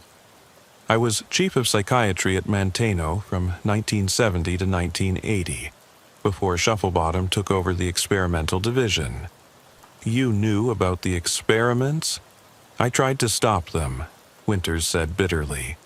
"But Shufflebottom had backing from people far more powerful than a hospital administrator. When I threatened to go public, they forced me into retirement and destroyed my reputation. They said I'd developed early-onset dementia, that my accusations were delusions. Tell me about the other sites." Winters pulled out a worn notebook. Site A was Chicago State Hospital, closed in 1974, but the underground levels remained operational. Site B, as your survivor mentioned, is Lakeshore Psychiatric. Site D was Elgin Mental Health Center, and Site E. Site E was mobile, a series of private clinics that could relocate when necessary. What was the purpose? What were they trying to achieve? Initially, they claimed it was about curing mental illness, understanding the biological basis of consciousness. But it evolved into something else. They discovered they could fundamentally alter human personality, create programmable individuals. Think about the implications. Assassins who don't remember their missions, witnesses who forget what they've seen, or worse, people in positions of power who don't know they're being controlled. Featherstone felt his blood chill. "You're talking about mind control." "I'm talking about something far more sophisticated, complete personality reconstruction. They could take a homeless schizophrenic and turn them into a functional member of society, but they could also take a functional member of society and turn them into whatever they needed." The woman, Kezia Pumpernickel, yes, their greatest success. She was a patient, severely dissociative, multiple personalities. They didn't cure her. They selected one personality, enhanced it, and suppressed the others. She became brilliant, dedicated, utterly loyal to the program. She has no idea what she really is. Where is she now? Last I heard, she was working at a research lab in downtown Chicago, still connected to the Progress Institute. But Agent Featherstone, you must understand, there are dozens like her. People walking around Chicago who don't know they were patients, who don't know they've been altered. Winters handed him a flash drive. "Everything I collected before they discredited me. Patient names, real staff records, financial connections. But be careful. The moment you access this, they'll know. How? Because they're watching you already. Your phone, your computer, probably even your car. The Progress Institute has resources you can't imagine. They've been preparing for this day for decades." As Winters turned to leave, he paused. "One more thing. Eliezer Shufflebottom isn't dead. I've seen him recently at a medical conference in Detroit. He's using a different name now, but it was definitely him. The car accident was staged." Featherstone returned home to find his apartment door slightly ajar. He drew his weapon, entering carefully. The apartment had been searched, professionally, carefully, but searched nonetheless. Nothing was missing, but the message was clear. They could get to him whenever they wanted. His phone rang. Agent Park. "We have a problem," Park said. 3 of the Manteno survivors discharged themselves from the hospital against medical advice. They said they felt unsafe, that they were coming for them. The hospital security footage from their ward has been erased. How many are left? 9. I've arranged for federal marshals to guard them, but, Jim, there's something else. I ran background checks on the hospital staff treating them. 2 nurses and 1 doctor have connections to the Progress Institute. They were being watched from inside their own operation. Featherstone made a decision. Move the remaining survivors immediately. Take them to a federal facility outside Illinois. And Park? Trust no one else on this. The next morning, Featherstone visited Lakeshore Psychiatric. It was a modern facility, all glass and steel, projecting an image of progressive mental health treatment. He presented his credentials at the front desk, asking to speak with the administrator about a routine investigation. Dr. Amanda Foster, the administrator, was polished and professional. But Featherstone noticed the slight tension when he mentioned he was investigating historical connections to Manteno State Hospital. "Many of our senior staff worked at various state facilities before joining us," she said smoothly. "It's common in the psychiatric field. I'm particularly interested in any restricted wards or special treatment programs. All our wards are accessible to properly credentialed individuals. We have nothing to hide here, Agent Featherstone." She offered him a tour, which he accepted. They walked through pristine hallways, past treatment rooms and patient areas. Everything seemed normal, even progressive. But Featherstone noticed something. Certain hallways had additional security cameras, and one elevator required a special keycard that Dr. Foster didn't offer to use. "What's on the 5th floor?" he asked, noting the elevator buttons only went to 4, despite the building clearly having more levels. "Mechanical systems and storage," she replied quickly. "Nothing relevant to patient care."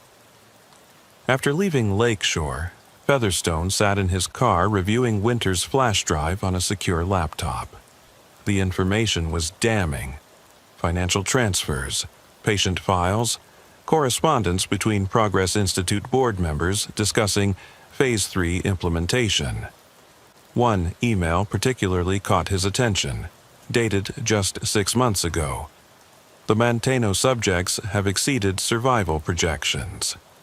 Recommend extraction and termination before discovery. Site B remains uncompromised and should be prioritized for continued operations. Subject KP continues to perform excellently in her current role. KP, Kezia Pumpernickel." Featherstone traced her current employment to a biotech firm called Nexus Laboratories. He drove there immediately, finding a sleek building in Chicago's tech corridor. At reception, he asked to speak with Kezia Pumpernickel regarding an ongoing investigation. The woman who came to meet him was in her 40s, professional, articulate, with no sign of the trauma she'd supposedly endured. She seemed genuinely confused by his questions about Manteno. "I've never been a patient there," she insisted. "I worked there briefly as a lab technician in the early 80s, but I left for better opportunities. Is there some confusion?" Featherstone studied her carefully. Either she was an excellent liar, or she genuinely didn't remember. "Miss Pumpernickel, what do you remember about your childhood?" She frowned. "Normal childhood. Grew up in Springfield, went to University of Illinois, got my degree in biochemistry." Why?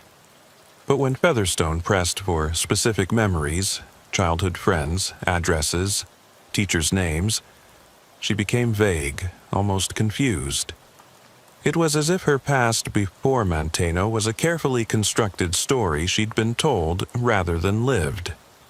"I should go," she said suddenly, a flash of fear in her eyes. "I have work to do." As she left, Featherstone noticed her hands were trembling. Some part of her, buried deep, knew something was wrong. That evening, Featherstone received an urgent call. One of the Manteno survivors, Thomas, had managed to call him from the federal facility. "Agent Featherstone," I remembered something. The dates. They were obsessed with dates. Every 5 years they'd do a major procedure, something they called reinforcement. If Kezia was treated in the early 80s, she'd be due for another session soon. Reinforcement? To maintain the programming. Without it, the original personality starts to resurface. They kept careful schedules. "Check the dates, Agent. Check when each of us was taken." Featherstone pulled up the files. Thomas was right. There was a pattern. Every 5 years, subjects would disappear for a few weeks, then return with no memory of the absence. If Kezia Pumpernickel's last reinforcement was 5 years ago, she was overdue. His phone buzzed with a text from an unknown number. "She's remembering. Site B, tonight. Come alone if you want to save her." It was obviously a trap, but if Kezia was beginning to remember her true past, she was in immediate danger. The Progress Institute wouldn't allow their prize success to become a liability. Featherstone called Park. "I need you to get a warrant for Lakeshore Psychiatric. Full search, including all restricted areas.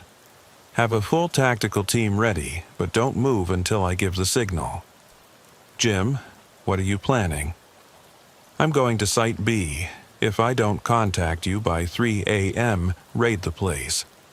He drove to Lakeshore as midnight approached.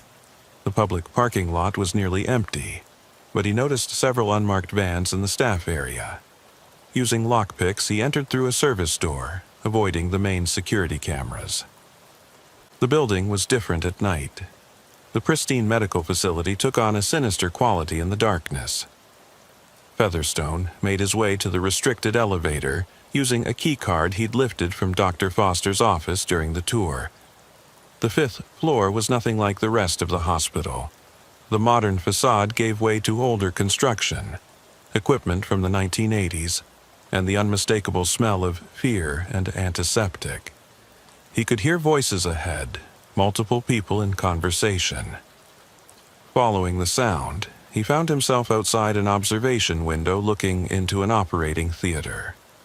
Inside, Kezia Pumpernickel was strapped to a table, electrodes attached to her head.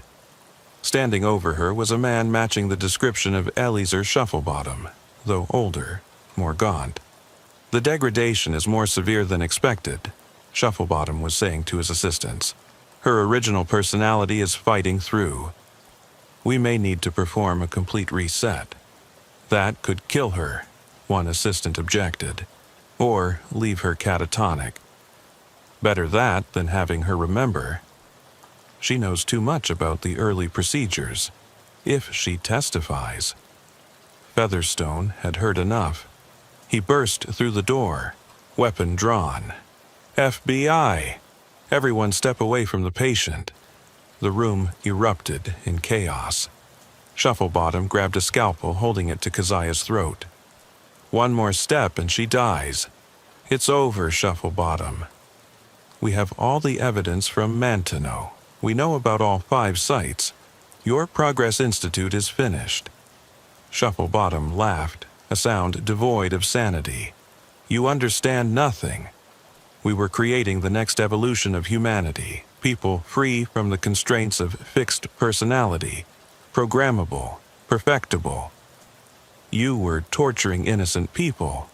Innocent! They were broken, schizophrenics, depressives, the dregs of society. We gave them purpose, made them useful." Kezia stirred on the table, her eyes opening. When she spoke, her voice was different, younger, more fragmented. I remember. Oh God, I remember everything. The surgeries, the drugs, the way they took us apart and put us back together wrong. Shut up. Shufflebottom pressed the scalpel harder against her throat.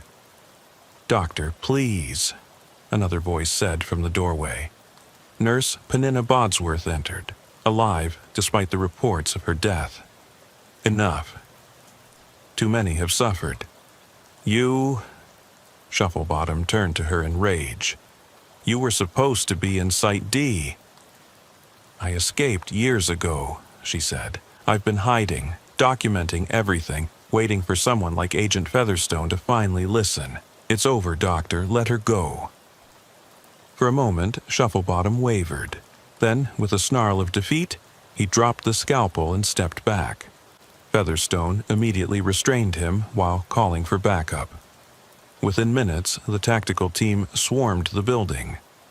They found 17 more patients in hidden rooms on the 5th floor, all in various stages of personality modification. Some had been there for years, listed as deceased in official records. As paramedics treated Keziah, she grabbed Featherstone's hand. There are more of us out there. Dozens who don't know what they are. The Progress Institute kept perfect records.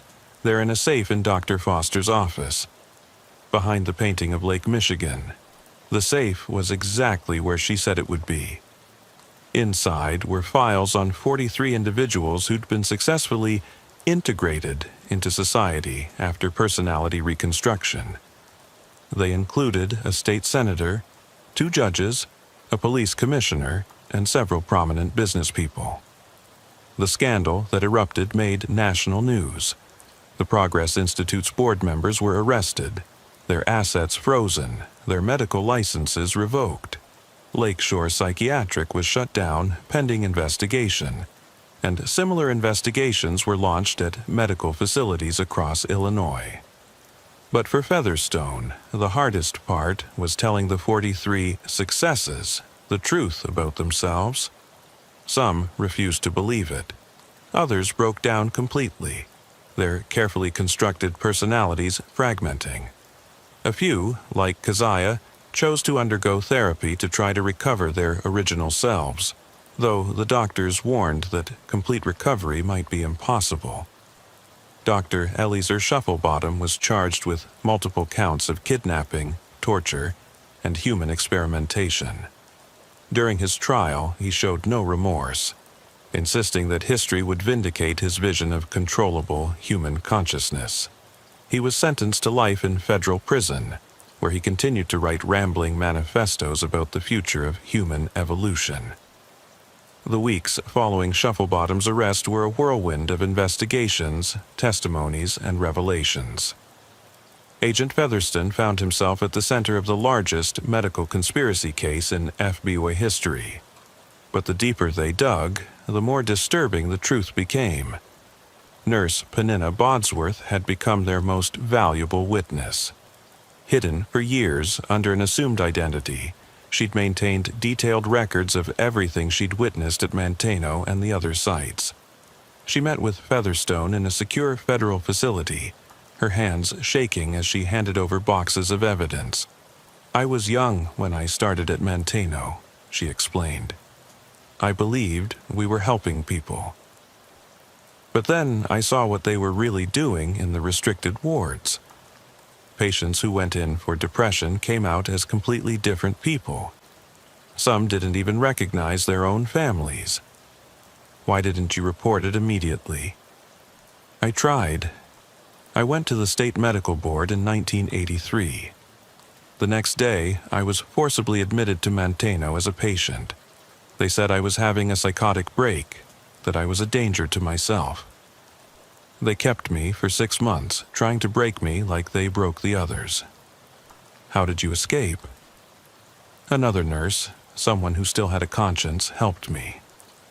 She falsified my death certificate and got me out during a transfer. I've been hiding ever since, collecting evidence, waiting for someone to believe me. Her evidence was comprehensive: photographs of procedures, audio recordings of planning sessions, even video footage she'd managed to... secretly capture. One video showed Shufflebottom and his team operating on a conscious patient, the person screaming as they performed what Shufflebottom called personality excision. They believed trauma was the key, Bodsworth explained. Extreme trauma could shatter a personality, allowing them to rebuild it however they wanted. They refined the process over the years, making it more precise, more controllable. The investigation expanded beyond Illinois. Similar programs were discovered in psychiatric facilities in Michigan, Wisconsin, and Indiana. The network was vast, interconnected, and had been operating for decades. Each facility had been experimenting with different aspects of personality modification, sharing results through the Progress Institute. Featherstone received a call from Dr. Patricia Huang at Northwestern. "Agent, we've been treating the Manteno survivors, and we've discovered something. Their brain chemistry has been fundamentally altered. Whatever was done to them, it's created permanent changes. Some are showing signs of multiple personality fragments that were suppressed but not eliminated. Can you help them?" "We're trying, but it's like attempting to reconstruct a shattered mirror. We can put pieces together, but the original image is lost." One survivor, Margaret, had been making progress in therapy when she suddenly began speaking in a different voice. Younger, more educated, with detailed medical knowledge she shouldn't possess. "I'm not Margaret," the voice said during a recorded session. "I'm Dr. Emily Harrison. I was a psychiatrist at Manteno. They made me into her, into Margaret, when I tried to expose them. I've been trapped inside her mind for 20 years, watching, unable to speak until now." The revelation sent shockwaves through the investigation. If they could completely overwrite one person's personality with another, how many of the patients were actually former staff members who'd been punished for dissent? Featherstone obtained a warrant to exhume bodies from the Manteno Cemetery, where patients who died at the facility were buried. The forensic examination revealed that several graves supposedly containing patients actually held the remains of staff members who'd been reported as having resigned or transferred. Meanwhile, the 43 successes living in society were struggling with the revelation of their true identities. State Senator Michael Thompson had publicly denied being a former patient, but when presented with video evidence of his procedures, he broke down during a press conference. "I don't know who I really am," he sobbed on live television. "The person I thought I was, the memories I thought I had, they're all fabricated. My entire life is a lie." 3 of the successes took their own lives within a week of learning the truth, unable to cope with the existential crisis of their manufactured identities. Others formed a support group, trying to piece together their original selves from fragments and medical records. Kezia Pumpernickel had chosen to undergo intensive therapy to recover her original personality. The process was agonizing, each session bringing back memories of trauma and experimentation. She met with Featherstone regularly, providing insights into the program's methods. "They didn't just change our personalities," she explained. "They programmed us with specific skills, knowledge, even fake memories. I have a complete childhood that never happened, parents who never existed. But I also have knowledge I shouldn't have. Advanced biochemistry, surgical techniques, things they downloaded into my brain during the procedures." Downloaded. That's what it felt like. They'd put us in a state between sleep and waking, then feed us information for hours. When we woke up, we knew things we'd never learned.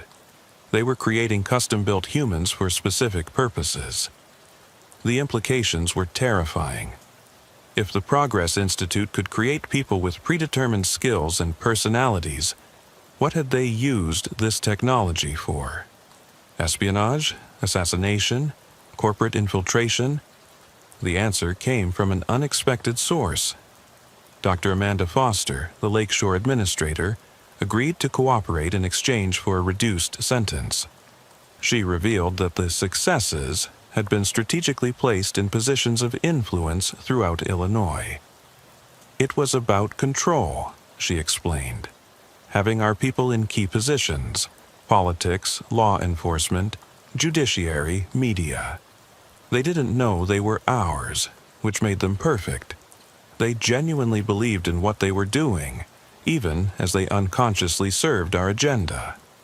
What agenda? To normalize human modification. To make society accept that personality and consciousness were malleable, improvable. We were preparing for a future where mental illness didn't exist because we could simply reprogram the broken minds. Featherstone discovered that several major pharmaceutical companies had been funding the Progress Institute, interested in the commercial applications of personality modification. The potential market was enormous. Depression, PTSD, addiction, all could theoretically be cured by simply rewriting the patient's personality. But the cost in human terms was staggering.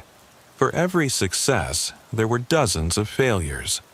Patients who died during procedures, who'd become catatonic, or who'd developed multiple personality disorder as their original self fought against the programming.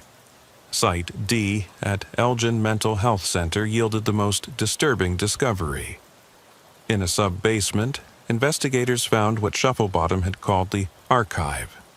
37 patients kept in medically induced comas, their brain activity being continuously monitored and recorded.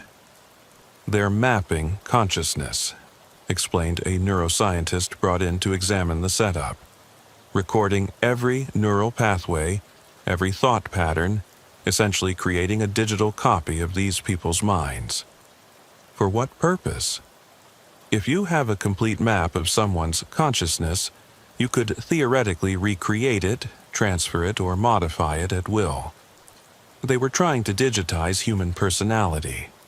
Among the comatose patients was someone Featherstone recognized from missing persons files, Dr. Jonathan Clark, a neurologist who disappeared 15 years ago after publishing a paper criticizing unethical psychiatric practices. When they managed to safely wake him, Dr. Clark had no memory of the past 15 years. To him, it was still 1979. His mind had been preserved in a state of suspension, while his consciousness was studied and copied. "They said they were going to use my brain as a template," he whispered, terrified. "Make copies of my knowledge and skills, implant them in others." They called it cognitive grafting. The investigation revealed that several of the successes had received these cognitive grafts, pieces of other people's minds integrated into their own. A judge who'd never studied law but somehow knew every legal precedent. A surgeon who'd never attended medical school but could perform complex operations. Featherstone interviewed one such person, a woman named Jennifer Hayes, who'd been a homeless addict before her treatment. Now she was a successful architect, designing buildings with techniques she couldn't explain knowing. "Sometimes I have dreams," she told him. "But they're not my dreams. They're someone else's memories. I see faces I don't recognize, places I've never been. It's like having someone else's ghost living in my head." The true scope of the conspiracy became clear when they decoded Shufflebottom's personal files. The experiments weren't just about treating mental illness or creating controllable citizens. They were attempting to achieve a form of immortality, the ability to transfer consciousness from one body to another. The ultimate goal, Shufflebottom had written, is to free human consciousness from the limitations of the biological brain. To create a world where death is merely an inconvenience, where we can upgrade our minds like software, where personality becomes a choice rather than a fixed trait. The Progress Institute had been planning to go public with a commercialized version of their technology within 5 years.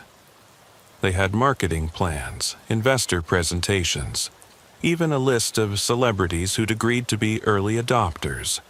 The idea of elective personality modification was going to be presented as the next step in human evolution. But the cost had been paid in blood and suffering. The investigation ultimately identified over 300 victims across the 5 sites, spanning 40 years of experimentation. Some had died, some had been released with no memory of their ordeal, and some were still living as different people entirely. Featherstone stood in the empty remains of Site E, the mobile facilities that had been discovered in a warehouse district. The equipment had been hastily abandoned, but bloodstains on the operating tables told their own story. His phone rang.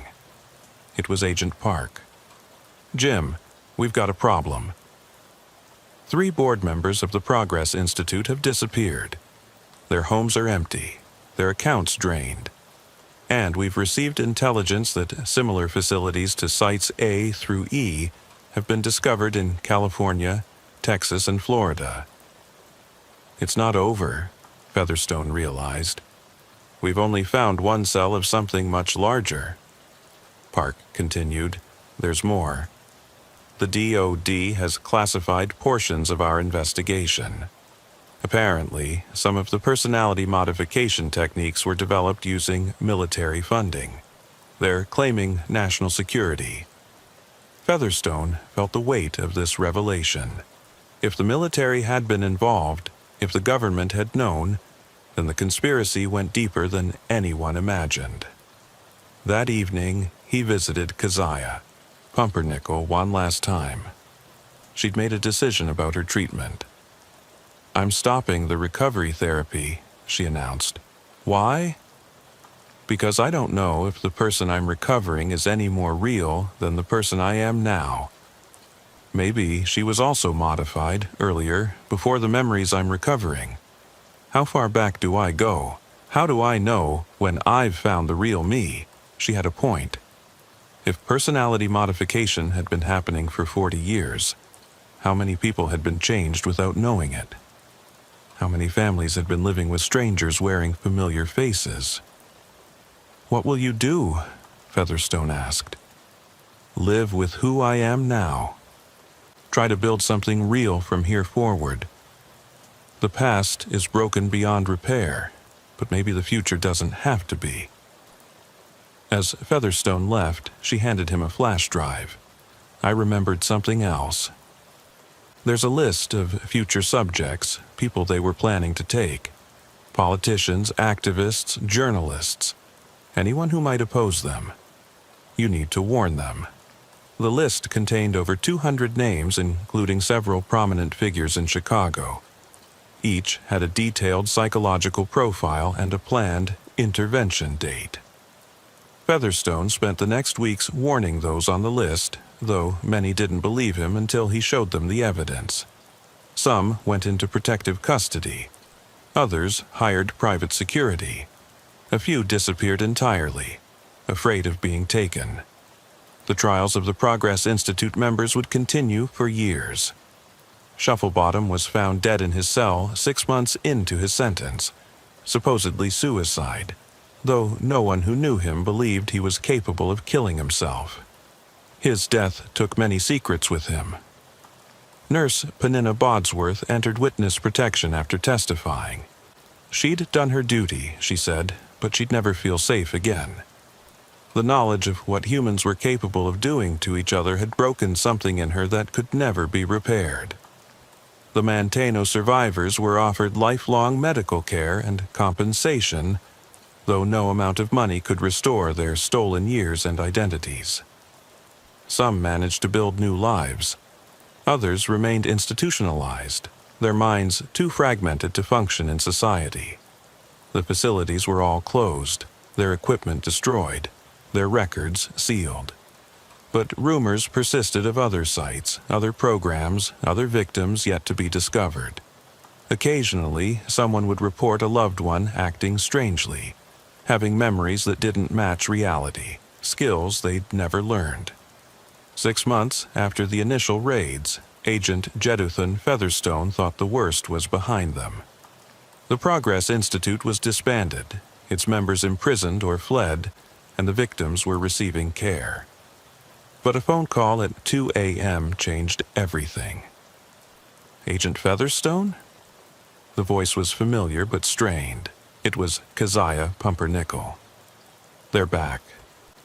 They tried to take me tonight.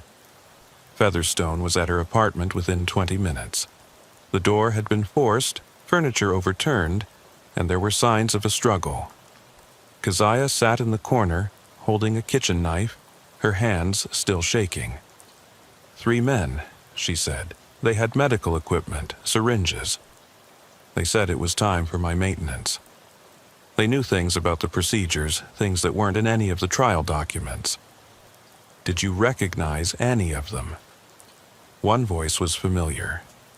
He stayed in the hallway, giving orders. It sounded like, but it can't be. He's dead. Who? Dr. Shufflebottom. I know he died in prison, but I swear it was his voice. Featherstone called for a forensics team and protective custody for Keziah. While waiting, he noticed something strange on her kitchen table. A medical file with her name, but not from any hospital they'd investigated. This was from somewhere called the Ascension Institute, dated just 1 week ago. I've never heard of the Ascension Institute, Keziah said, reading through the file. But according to this, I've been a patient there for years. They have detailed records of procedures I don't remember, appointments I never attended. The file contained something else. Photographs of Keziah in a medical facility, unconscious on an operating table. The metadata showed they were taken 3 days ago, when Keziah was definitely at work in her lab. That's impossible, she breathed. I was presenting at a conference 3 days ago. There are hundreds of witnesses, unless there was more than one Keziah Pumpernickel. Featherstone immediately called the federal prison where Shufflebottom had died. The warden confirmed the death, even sent the autopsy report. But when Featherstone requested DNA confirmation, the warden went quiet. The body was cremated immediately after the autopsy, he admitted. Family request. Shufflebottom had no family. The request came from his medical proxy, a Dr. Cornelius Blackwood. Blackwood. The name appeared nowhere in their investigation. Featherstone ran it through every database, finding only one match, a psychiatrist who'd supposedly died in 1962, founder of an experimental psychiatric institute that had been closed for unethical practices. The Ascension Institute's address led to a modern medical building in Schaumburg, a Chicago suburb. Featherstone assembled a team for surveillance, but what they found defied explanation. The building was fully operational, with doctors, nurses, and patients coming and going. It had been there for years, according to local businesses, yet it appeared in no official records. How is this possible? Agent Park asked, reviewing their findings. A fully functioning medical facility that doesn't legally exist? They obtained a warrant through a federal judge who'd been briefed on the Progress Institute case. The raid was scheduled for dawn, but when they arrived, the building was empty. Not abandoned. Empty, as if everything had been removed overnight. The only thing left was a single filing cabinet containing patient records. All 43 of the Progress Institute's successes were listed as current patients. Each file contained detailed schedules of maintenance procedures performed over the years. The people living their modified lives had been regularly taken, treated, and returned with no memory of the events. The technology wasn't just more advanced than they'd thought. It was being actively maintained. Featherstone visited Jennifer Hayes, the architect who'd received cognitive grafts. She insisted she'd never been to the Ascension Institute, but when shown photographs from her file, she broke down. I have gaps, she admitted. Days I can't remember, usually after feeling sick.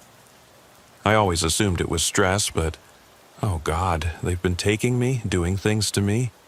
A pattern emerged. Every success had similar gaps, periods of missing time that aligned with the maintenance schedules in the files. They'd been living their lives unaware that they were being regularly abducted and adjusted.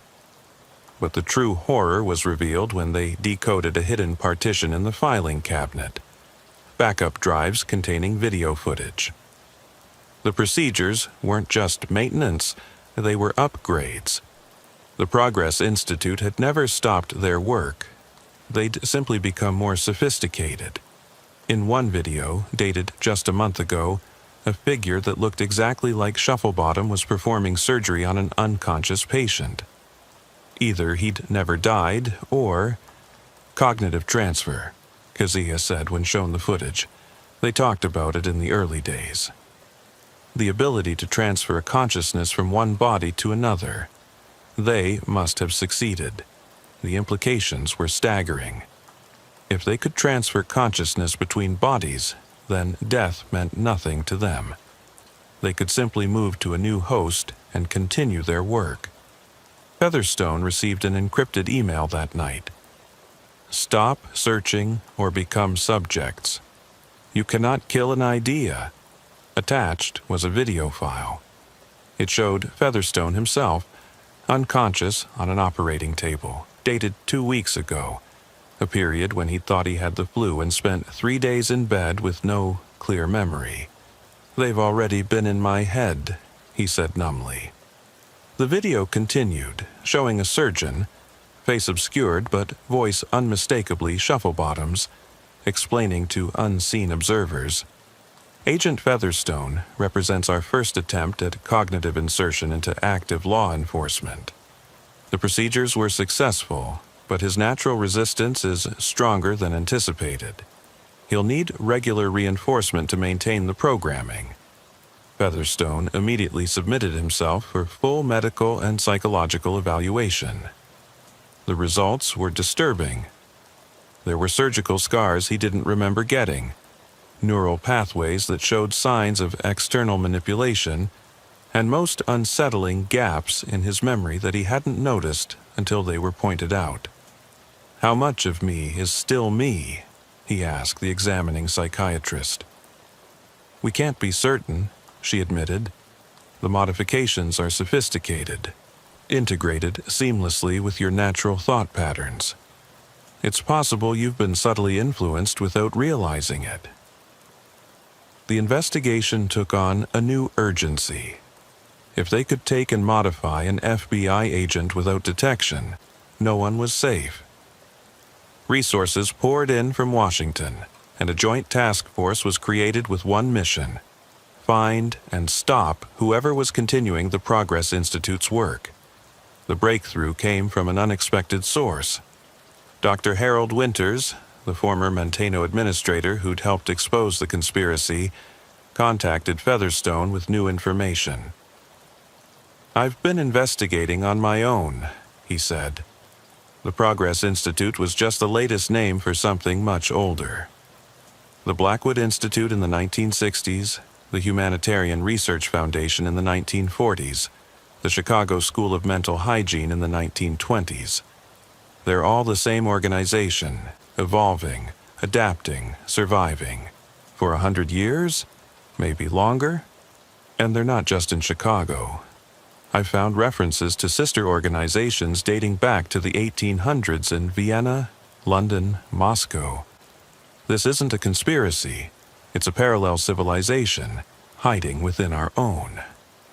Winters had compiled evidence of a shadow medical establishment that had been operating for over a century, advancing human modification technology far beyond what mainstream science believed possible. They recruited the brilliant and the ruthless, those who believed that human nature itself was a disease to be cured. They call themselves the architects, Winters explained. They believe they're designing the next phase of human evolution. The Progress Institute was just one branch that got too bold, too visible. The rest are still out there, still working. The task force raided 17 locations based on Winter's intelligence. Most were empty, cleared out before they arrived. But one, an abandoned hospital in Gary, Indiana, yielded results. In the basement, they found an active laboratory with equipment decades ahead of current medical technology. Brain-computer interfaces, neural mapping devices, and most disturbing rows of cultivation tanks containing what appeared to be cloned human nervous systems. "They're growing blank slates," explained a neuroscientist brought in to examine the facility.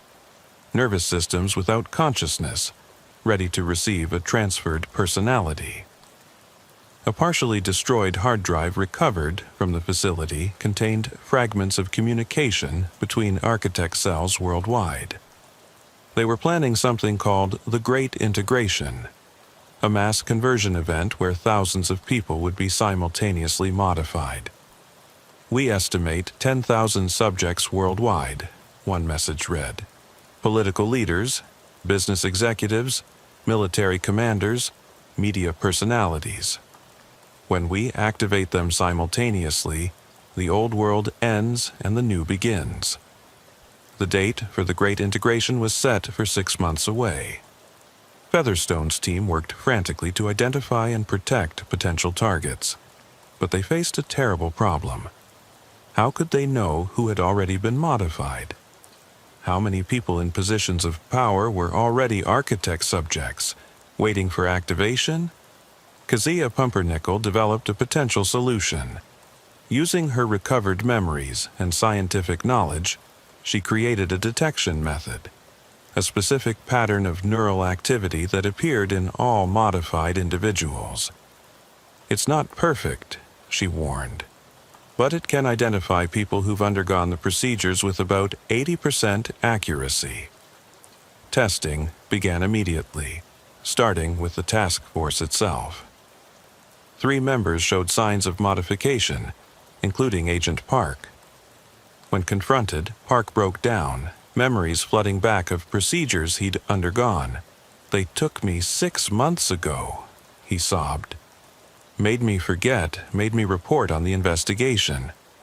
Oh God, I've been helping them." The scope of infiltration was beyond anything they'd imagined.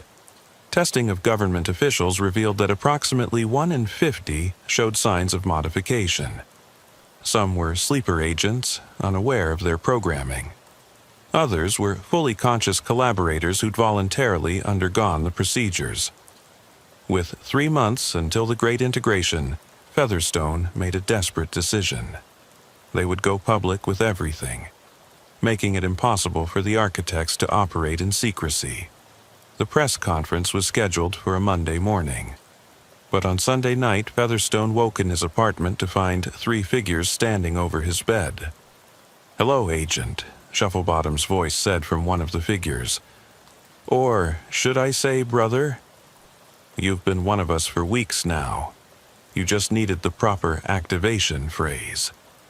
Shufflebottom spoke a series of words in a language Featherstone didn't recognize, and suddenly his mind split. He could feel another personality, implanted and dormant, trying to surface. "No," he gritted out, fighting against the programming. "Resistance is expected," Shufflebottom said calmly, "but ultimately futile. The version of you we created is superior in every way. Let him emerge." Featherstone struggled, his mind feeling like it was tearing apart. But then he remembered something Keziah had told him. The programming required the subject to surrender, to stop fighting. As long as he maintained his will to resist, his original personality couldn't be overwritten. He grabbed the gun from his nightstand, not aiming at the intruders but at himself, pressing it to his temple. "If you activate the programming, I'll pull the trigger," he gasped. "Your superior version dies with me." Shufflebottom hesitated. They needed Featherstone alive to stop the investigation, to misdirect the task force. A dead FBI agent would only intensify the search. "You're making a mistake," Shufflebottom said. We're offering transcendence, evolution, freedom from the limitations of fixed identity. You're offering slavery, Featherstone replied. Puppets dancing to your design. Then you've chosen obsolescence, Shufflebottom said sadly. The great integration will proceed with or without you. Humanity's childhood is ending, Agent Featherstone. Those who refuse to grow will be left behind. They left, disappearing into the night. Featherstone immediately triggered all emergency protocols, sending every piece of evidence to media outlets worldwide before they could be stopped. By morning, the story was everywhere. The architect's existence was exposed, their plans revealed. Panic gripped major cities as people demanded testing to know if they'd been modified. Governments launched investigations. Medical facilities were scrutinized, and anyone with unexplained gaps in their memory sought evaluation. The Great Integration never happened. With their secrecy blown, the architects scattered. Some were caught, others vanished into new identities. Shufflebottom was never found, though reports of a man matching his description came from various countries over the following years. The technology was classified and locked away, deemed too dangerous for any application. But the knowledge couldn't be unlearned. The techniques existed, waiting for someone else to rediscover them, to believe they could improve upon human nature itself. Featherstone underwent intensive therapy to identify and isolate the implanted personality. It took months, but eventually the foreign thoughts were contained, though never fully removed. He lived with the constant awareness that another version of himself existed in his mind, dormant but present. Keziah Pumpernickel became a leading expert in detecting and treating cognitive modification. She established a foundation to help victims recover their original identities, though she admitted that complete recovery was impossible. We're all changed by our experiences, she said. The question isn't whether we're our authentic selves, but whether we're the selves we choose to be. Years passed. The architect facilities were destroyed, their members imprisoned or vanished. But occasionally, someone would report strange dreams, memories that weren't their own, skills they'd never learned.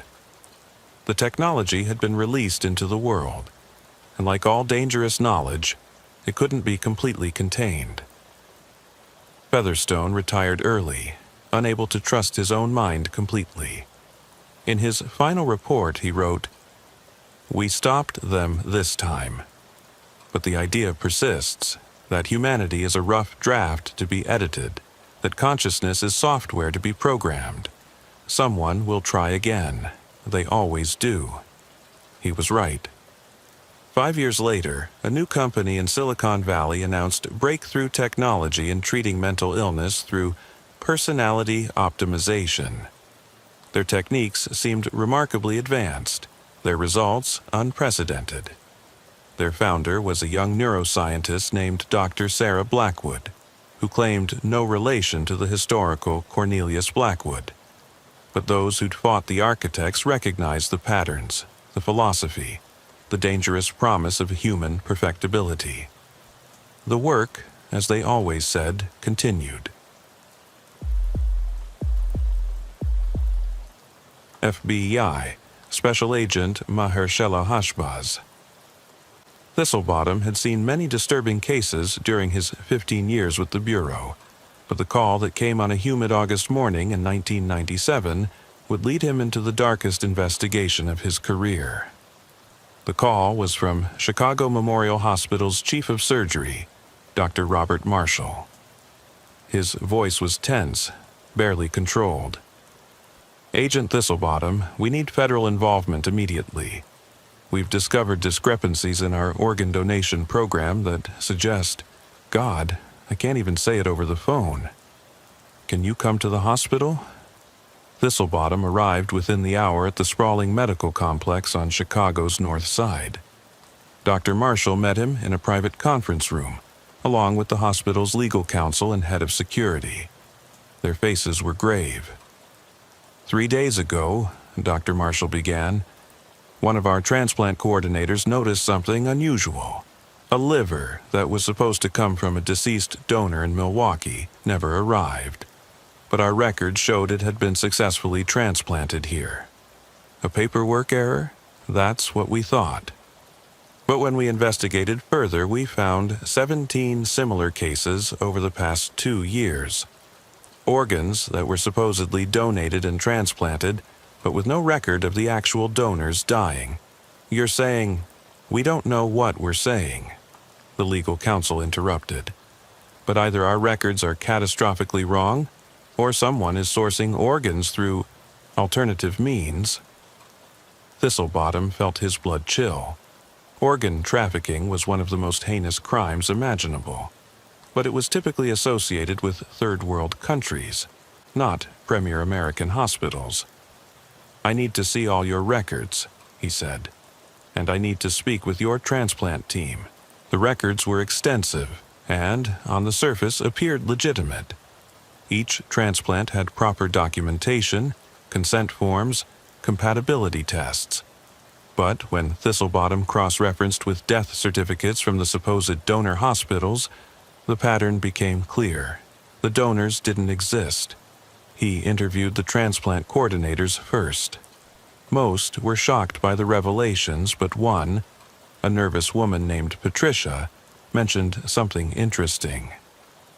"There's this surgeon, Dr. Bathsheba Higginbotham. She handles a lot of our emergency transplants, the ones that come in during off hours. She always has amazing success rates finding compatible organs quickly." Dr. Bathsheba Higginbotham's personnel file revealed an impressive career.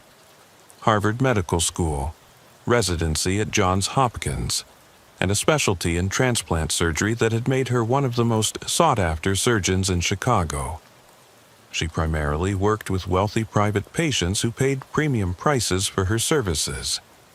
Thistlebottom arranged to interview her, but when he arrived at her office, her assistant informed him that Dr. Higginbotham had suddenly taken a leave of absence for a family emergency. "When did she leave?" Thistlebottom asked. "This morning, right after Dr. Marshall's meeting about the investigation." Suspicious timing. Thistlebottom obtained a warrant for Dr. Higginbotham's office and home. Her office was meticulously clean, almost suspiciously so. But in a locked drawer, they found a second set of patient files, ones that didn't match the official hospital records. These files contained photographs of patients Thistlebottom recognized from missing persons reports. Young, healthy individuals who'd vanished from Chicago's streets over the past 2 years. Next to each photo was detailed medical information: blood type, tissue compatibility markers, organ viability assessments. She was cataloging them. Agent Patricia Williams, Thistlebottom's partner, said in horror. Like inventory. Dr. Higginbotham's apartment was empty, but not abandoned. Clothes were missing, toiletries gone, but larger items remained. She'd fled in a hurry, but with planning. On her home computer, which she'd attempted to wipe, forensic specialists recovered fragments of encrypted communications. The messages were coded, but referenced merchandise, delivery schedules, and client requirements. One partially recovered message mentioned a contact named Nebuchadnezzar Snodgrass and an address in an industrial district on Chicago's south side. The address led to what appeared to be an abandoned medical supply warehouse. But surveillance revealed activity at night. Vans coming and going, people in medical scrubs moving equipment. Thistlebottom assembled a tactical team for a raid. They entered at 3 a.m., expecting to find a storage facility. Instead, they found a fully operational surgical center hidden behind the warehouse facade. 3 operating rooms, recovery areas, and most horrifying, a holding area with 12 people in various states of sedation. The victims were all reported missing persons: homeless individuals, undocumented immigrants, People society wouldn't immediately miss. They were being kept alive, healthy, waiting, living organ banks for whoever could pay. One victim, barely conscious, grabbed Thistlebottom's arm. "Please," she whispered. They said I was being saved, that I was sick. But I wasn't sick. They made me sick." The woman's name was Maria Gonzalez, reported missing 6 weeks earlier. Her medical chart, found at the facility, showed she was being prepared for kidney removal. The recipient was listed only as Private Client 47. As paramedics evacuated the victims, Thistlebottom's team found something else: a refrigerated room containing organs in transport containers, each labeled with destination hospitals. Not just Chicago Memorial, but prestigious hospitals across the Midwest. The network was vast. In an office area, they discovered detailed records of the operation. Hundreds of donors over 5 years, their organs sold to desperate patients who asked no questions about the source. Prices ranged from $50,000 for a kidney to $250,000 for a heart. The organization had made millions, but Dr. Higginbotham was nowhere to be found. Security footage showed her at the facility just hours before the raid, apparently warned by someone. The investigation had a leak. Thistlebottom returned to Chicago Memorial to dig deeper. If Dr. Higginbotham had been warned, she had allies in the hospital. He began reviewing security footage, looking for patterns, connections. That's when he noticed something odd. Several transplant surgeries performed at night had extra personnel present. People in surgical attire who weren't on the official surgical team. The video quality made identification difficult, but one figure appeared repeatedly, someone with a distinctive limp. Cross-referencing with employee records, Thistlebottom identified the figure as Walter Kowalski, a janitor who'd worked at the hospital for 20 years. When questioned, Kowalski initially denied everything. But when shown the video evidence, he broke down. "I just cleaned up after," he sobbed. "They paid me to keep quiet, to make sure there was no evidence. I needed the money. My wife, she's sick, and insurance wouldn't cover her treatment." Who are they? Dr. Higginbotham had partners. Other doctors, administrators, even some cops. They called themselves the Harvest Collective. They said they were saving lives, that the people they took were worthless anyway, that their organs would go to productive members of society. The twisted utilitarian logic made Thistlebottom sick. They were playing God, deciding who deserved to live based on social value. Kowalski provided names, and the scope of the conspiracy became clear. 3 other surgeons at Chicago Memorial, 2 administrators, and horrifyingly, a detective in Chicago PD's Missing Persons Unit who'd been misdirecting investigations. But the most shocking revelation came when Kowalski mentioned the clients. They weren't all sick, he said. Some needed transplants to survive. But others were healthy. They wanted upgrades, younger organs to extend their lives. There's this whole underground market for enhancement surgery. Enhancement? Rich people paying for younger hearts, lungs, kidneys, not because theirs are failing, but because they want to live longer. Dr. Higginbotham called it preventive replacement. She said it could add 20 years to someone's life. The victim list Thistlebottom compiled was heartbreaking. Over 200 people, all from society's margins, harvested for their organs. Some had survived the initial organ removal only to die from complications. Others had been kept alive for multiple harvests. A kidney first, then liver tissue, bone marrow, whatever could be taken without immediately killing them. One name on the victim list caught his attention: Hephzibah Whippoorwill, a 28-year-old woman who disappeared from a homeless shelter 9 months earlier. According to the records, she'd been a universal donor. O-negative blood, unusual tissue compatibility, They'd kept her for 7 months, taking blood regularly, bone marrow twice, and were preparing to take a kidney when the facility was raided. Thistlebottom found her at Northwestern Memorial, where the victims were being treated. She was traumatized but coherent, and her testimony would prove crucial. "They told us we were special," she said, her voice hollow, "that we were chosen to help important people. They kept us sedated most of the time, but sometimes I was awake during the procedures. I could feel them taking pieces of me." "Did you ever see the recipients, the people getting the organs?" "Once. A woman, maybe 60, very elegant. She thanked me for my gift, said my kidney would let her see her grandchildren grow up, as if I had chosen to give it." The investigation expanded rapidly. Federal agencies joined the hunt for Dr. Higginbotham and her associates. The Harvest Collective's financial records, recovered from encrypted servers, revealed payments from some of Chicago's wealthiest families. CEOs, politicians, celebrities, people who'd publicly received transplants with supposedly legitimate donors. One name stood out: City Councilman James Morrison, who'd received a heart transplant 6 months earlier.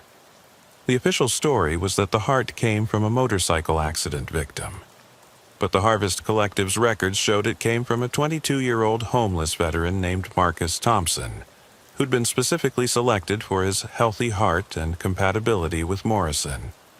When questioned, Morrison initially maintained his innocence, claiming he'd trusted his doctors.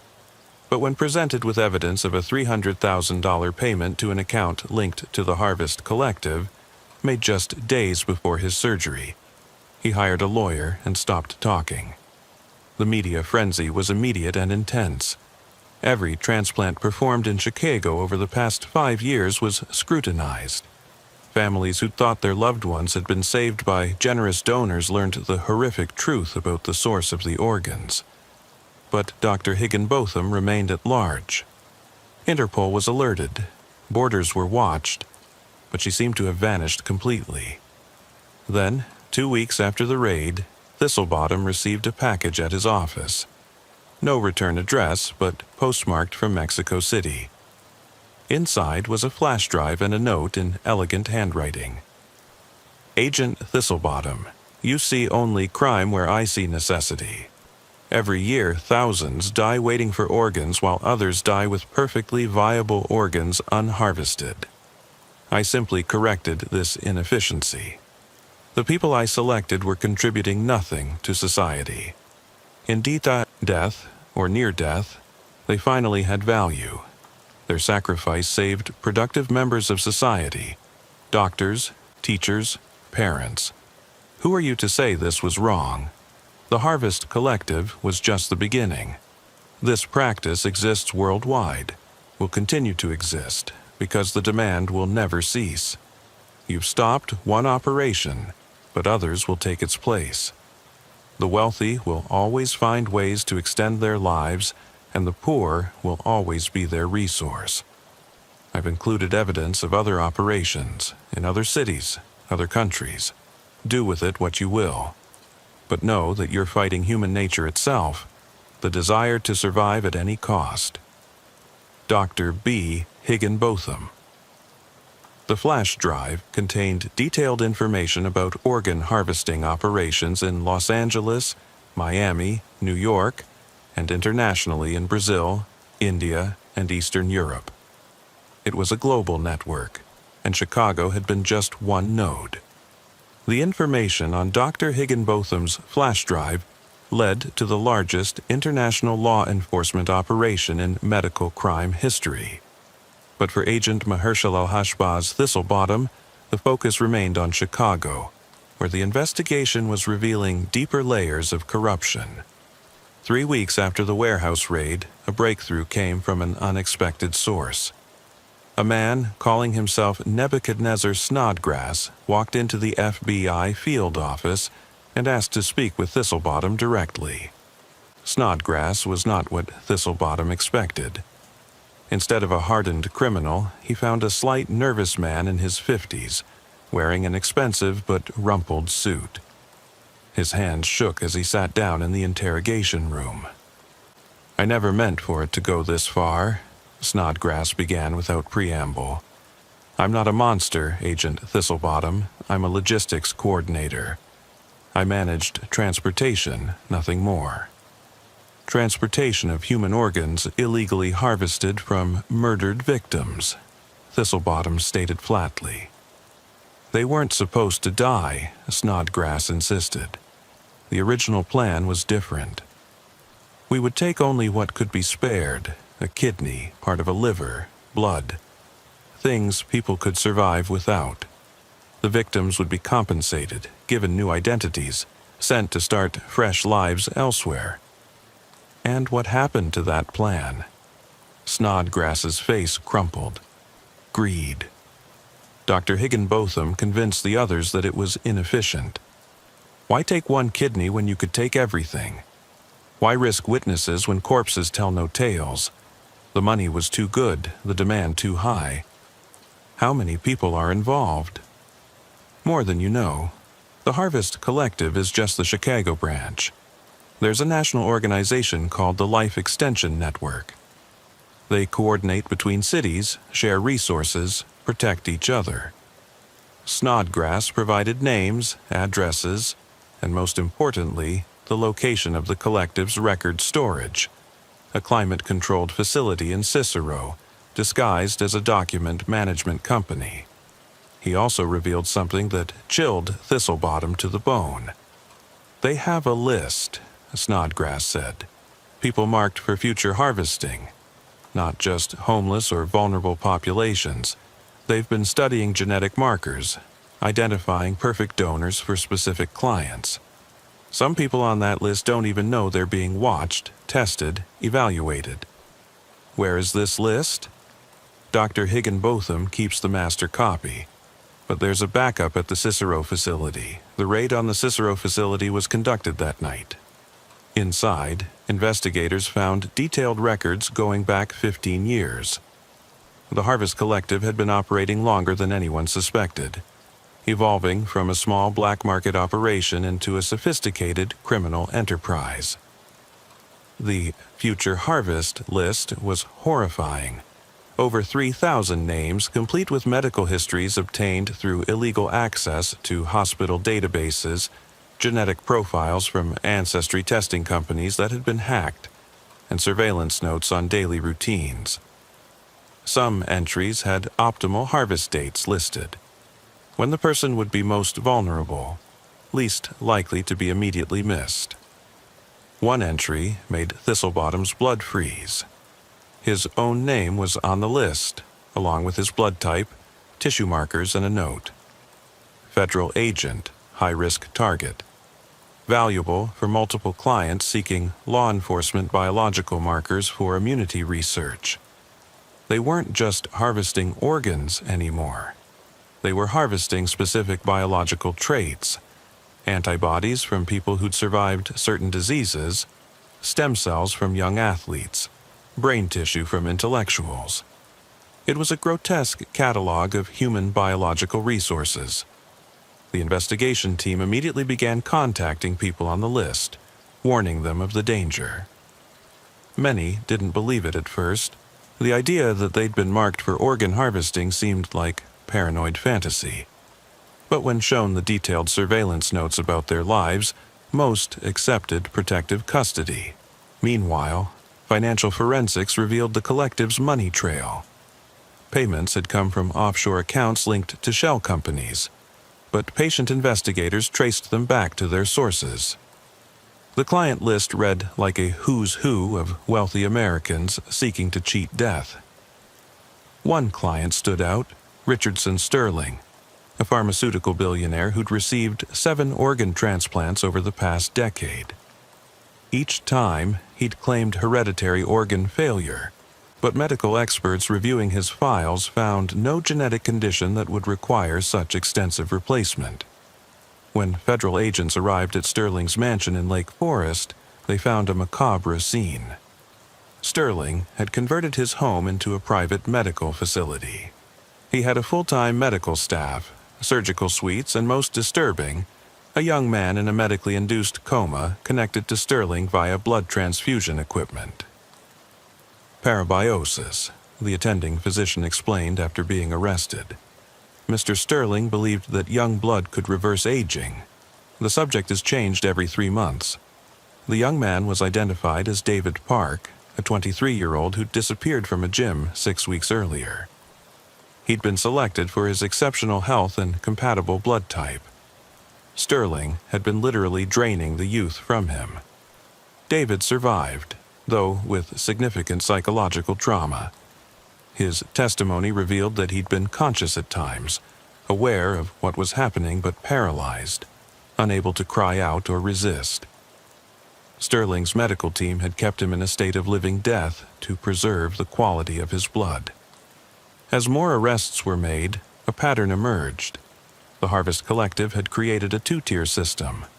Poor and marginalized victims were harvested completely, their organs distributed to multiple recipients. But wealthy victims, those with exceptional genetics or specific desired traits, were kept alive, slowly harvested over time for maximum value. Dr. Bathsheba Higginbotham remained at large, but her associates began to talk. Dr. Jennifer Martinez, a surgeon who'd performed dozens of illegal transplants, agreed to testify in exchange for a reduced sentence. Bathsheba was brilliant, Martinez said during her deposition. She pioneered techniques that mainstream medicine won't achieve for decades. She could make incompatible organs work, prevent rejection without immunosuppressants, even reverse some organ damage before transplantation. Where did she learn these techniques? She said she studied in Eastern Europe after medical school, at institutes that didn't follow Western ethical constraints. She learned from doctors who'd experimented during the Balkan conflicts using war casualties as test subjects. Martinez revealed that Higginbotham had been developing something she called Project Chrysalis, a procedure to completely replace all major organs in a single operation, essentially giving someone an entirely new body while preserving their brain. She said it was the ultimate life extension, Martinez explained. A 70-year-old could have the body of a 20-year-old. She'd already done preliminary work on animals and was looking for the first human subject. Who? Herself. She was going to have her own organs replaced with those from a carefully selected donor, someone young, healthy, genetically superior. She'd been screening candidates for years. The investigation took a personal turn when Thistlebottom received a call at home late one night. The voice was electronically disguised, but the message was clear. Stop the investigation or become part of it. We have resources you can't imagine, reach you can't escape. Your wife Sarah visits the grocery store every Tuesday at 3 p.m. Your daughter Emma takes dance classes on Thursdays. We know everything about you. Thistlebottom immediately moved his family to a federal safe house, but the threat illustrated the collective's reach. They had surveillance capabilities that rivaled intelligence agencies, likely through members embedded in telecommunications and security companies. A break came from digital forensics. The collective had been using an encrypted communication app they believed was untraceable.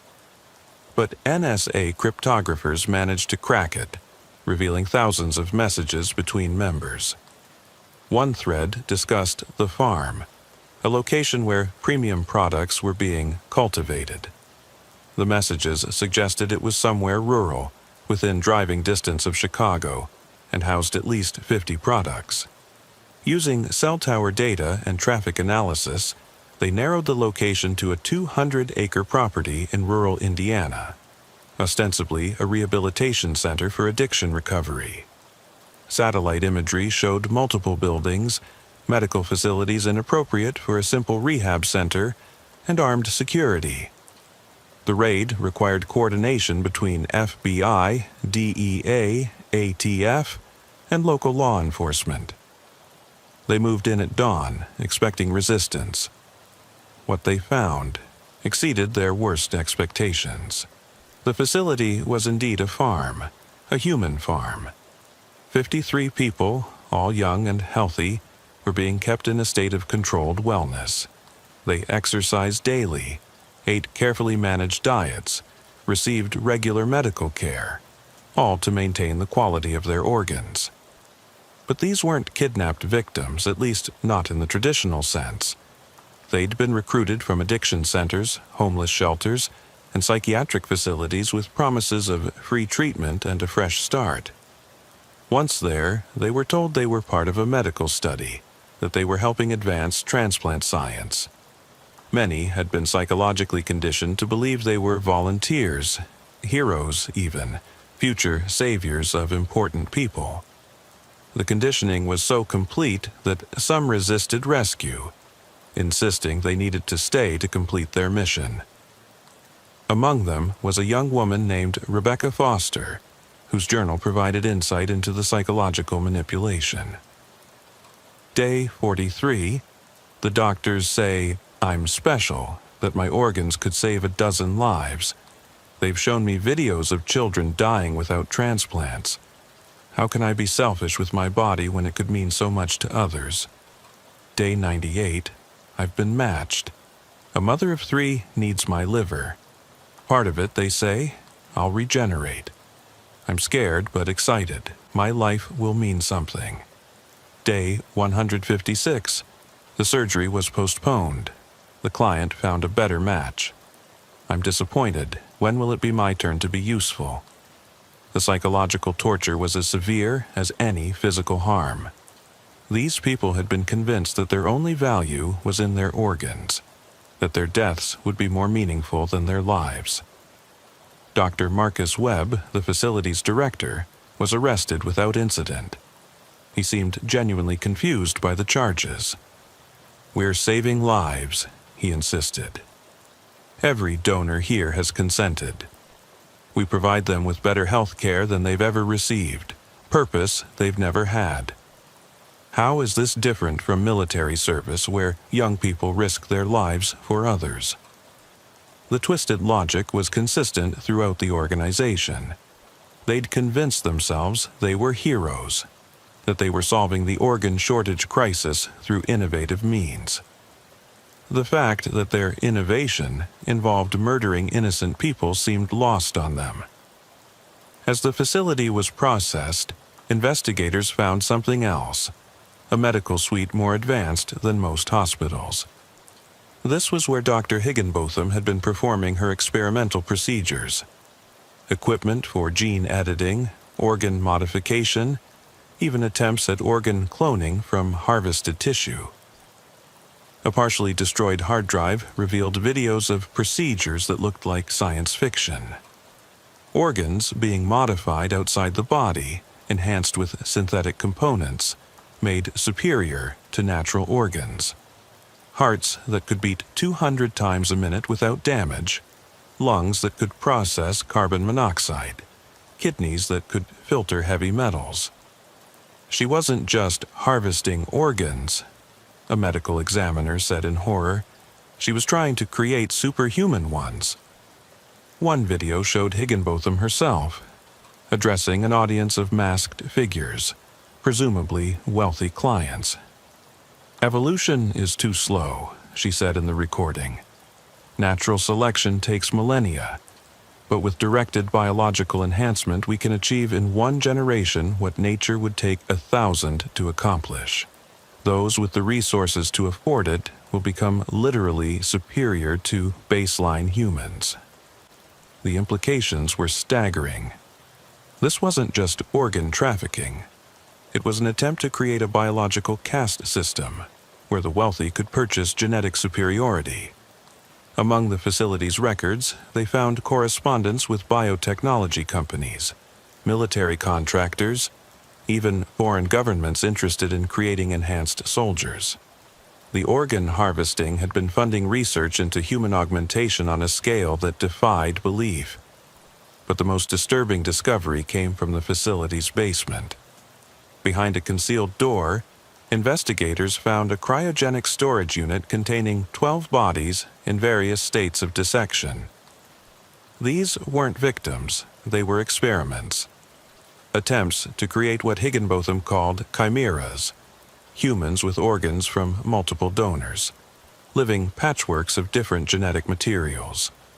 None had survived more than a few days, but the attempts continued. Each failure was meticulously documented, adjustments made, new attempts planned. It was the methodical work of someone who saw human beings as machines to be optimized.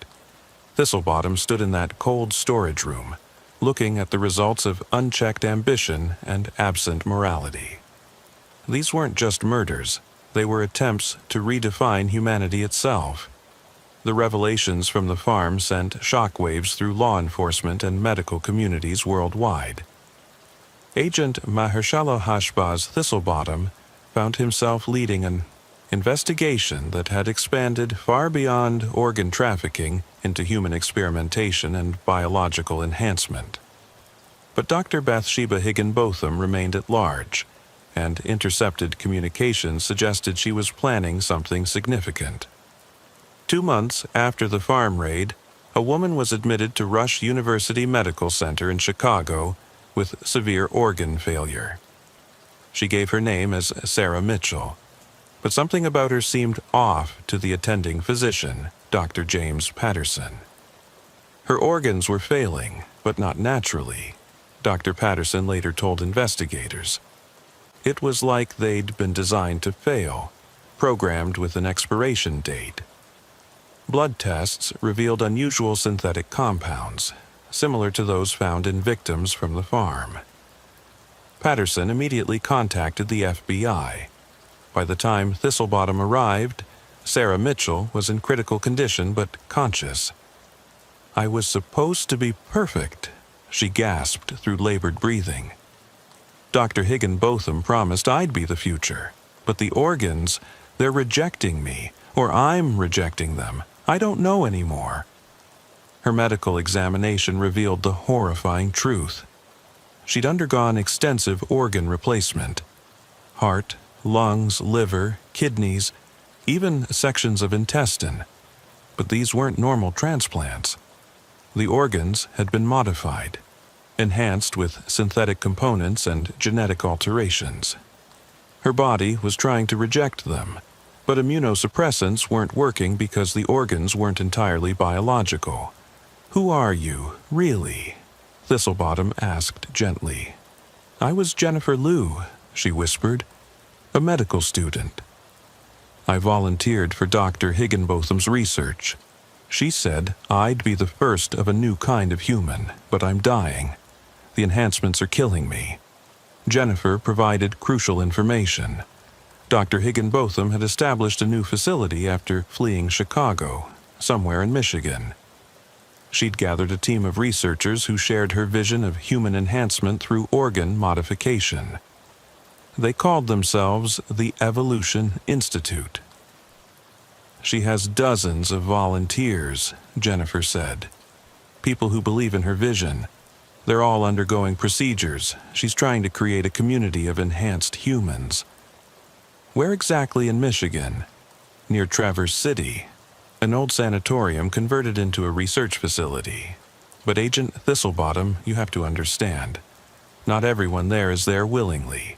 She has subjects, people she's experimenting on without consent."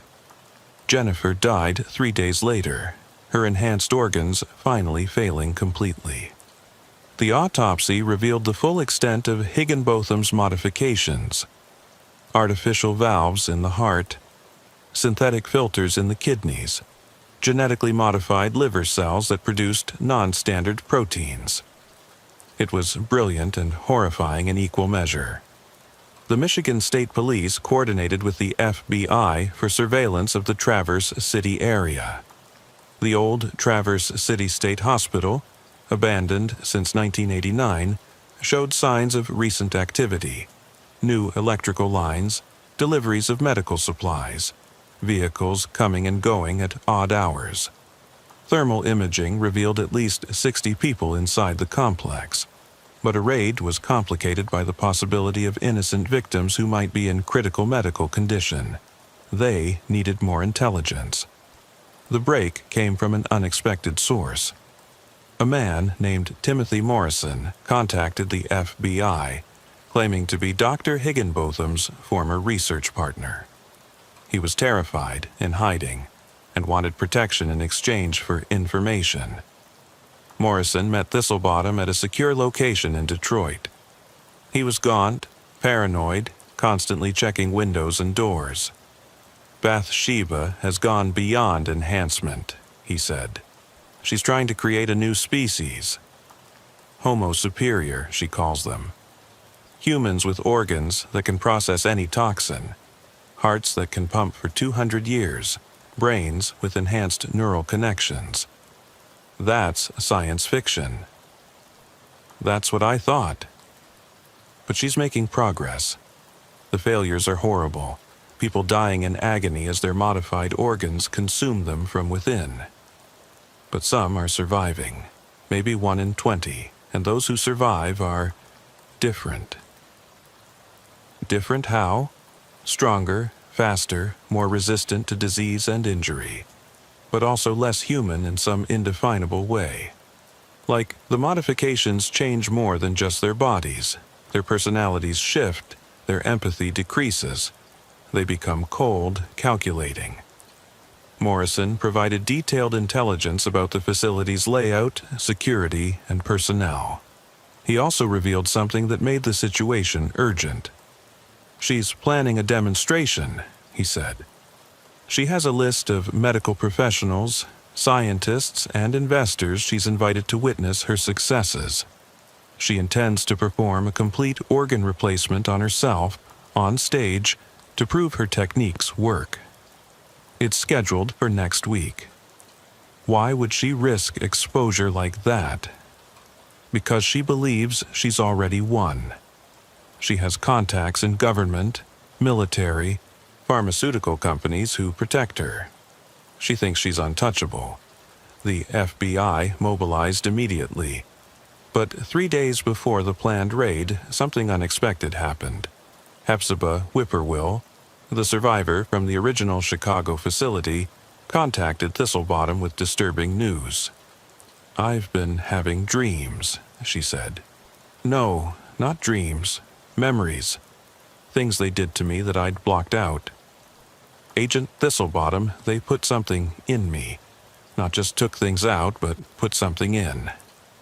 Medical examination revealed a small device implanted near her spine, so small it had been missed in previous examinations.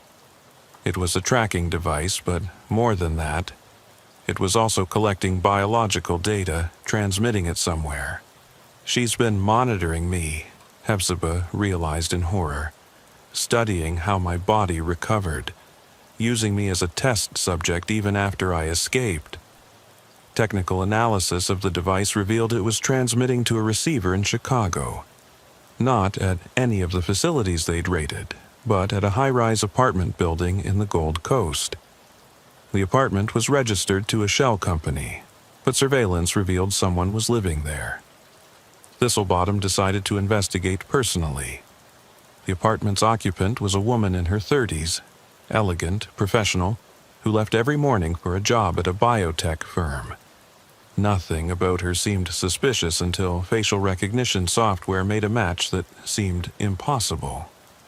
It was Dr. Bathsheba Higginbotham, but she looked 20 years younger than she should. "It can't be her," Agent Williams said. "Higginbotham is in her 60s. This woman is maybe 35. "Unless she succeeded," Thistlebottom said quietly. "Unless she already performed the procedure on herself." They maintained surveillance while the Michigan raid was prepared. The woman lived a normal life, work, gym, restaurants, but thermal imaging of her apartment revealed medical equipment, refrigeration units consistent with organ storage, and most tellingly, a communication setup linking her to the Michigan facility. The raids were coordinated for the same moment, 4 a.m. on a Thursday morning. In Michigan, tactical teams surrounded the old sanatorium. In Chicago, Thistlebottom led a smaller team to the Gold Coast apartment. The woman who answered the door looked nothing like the Dr. Higginbotham from medical records, but her voice was unmistakable. "Agent Thistlebottom," she said calmly. "I've been expecting you. Please, come in. Would you like to see what humanity's future looks like?" She was under arrest, but showed no concern.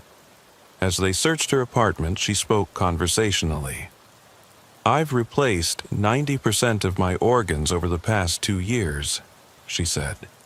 "Each one designed to be superior to the original. My heart can pump continuously for 300 years.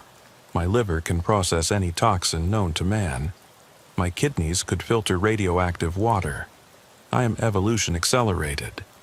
"You're a murderer," Thistlebottom stated. "I'm a pioneer." Every medical advancement requires sacrifice. The first heart transplants were considered murder. The first vaccines were called poison. History will vindicate me. In her apartment, they found detailed records of her self-experimentation. She'd undergone 17 separate procedures, replacing organs one at a time, using techniques she'd perfected on unwilling subjects. The donors were all young, healthy individuals who'd been selected for specific genetic traits.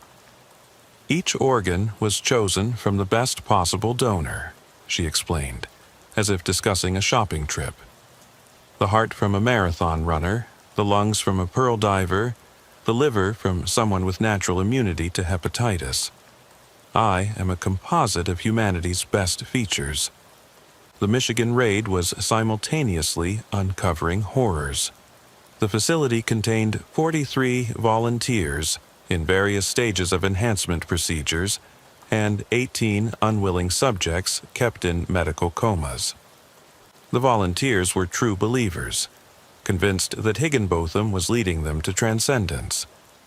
Many refused to leave even when offered rescue. One volunteer, despite being in critical condition from a failed kidney enhancement, insisted, "You don't understand. Dr. Higginbotham is giving us the chance to be more than human. Pain is temporary.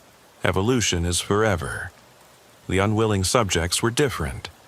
They'd been homeless individuals, undocumented immigrants, people grabbed from the margins of society. They were being used as test subjects for the most experimental procedures, the ones with the highest failure rates. In the facility's laboratory, investigators found something that defied medical understanding. Dr. Higginbotham had been growing organs, not in the traditional sense of organ cultivation, but creating hybrid organs that had never existed in nature. A liver that also functioned as a secondary heart, lungs that could extract oxygen from water, kidneys that produced stem cells. She was trying to redesign the human body, a medical examiner said in awe and horror, not just improve it, but fundamentally restructure it. Dr. Higginbotham's arrest made international news, but the legal case was complicated. Her volunteers insisted they'd consented to the procedures. Some of the enhanced individuals showed no desire to be cured of their modifications. And most disturbingly, several governments expressed interest in her research for military applications. During her interrogation, Higginbotham showed no remorse. "In 50 years, everyone will be enhanced," she said. "Those who refuse will be evolutionary dead ends. I've simply accelerated the inevitable. You killed innocent people. I transformed them. Their bodies served a purpose greater than they ever could have achieved on their own. A homeless addict's organs saving a brilliant scientist. A criminal's heart beating in the chest of a humanitarian. I gave their lives meaning." Her twisted philosophy had infected others. 3 of her research associates refused to cooperate, insisting they were part of a grander vision. The volunteers formed a support group, but it quickly became apparent they were planning to continue the work. Then came the most disturbing revelation. Analysis of Higginbotham's medical records showed that her brain had also been modified. Not replaced, that was still impossible, but enhanced with synthetic neural pathways and artificial neurotransmitters. She's augmented her own cognition, a neuroscientist explained. Increased processing speed, enhanced memory, possibly even altered consciousness. We don't fully understand what she's done to herself. This explained her calm demeanor, her lack of normal human emotional responses. She'd modified not just her body, but her mind, becoming something that looked human, but thought in ways that were fundamentally different. During transport to federal prison, Higginbotham made a chilling statement to Thistlebottom. "You think you've stopped me, but I'm just one of many. The technology exists now, the knowledge is out there.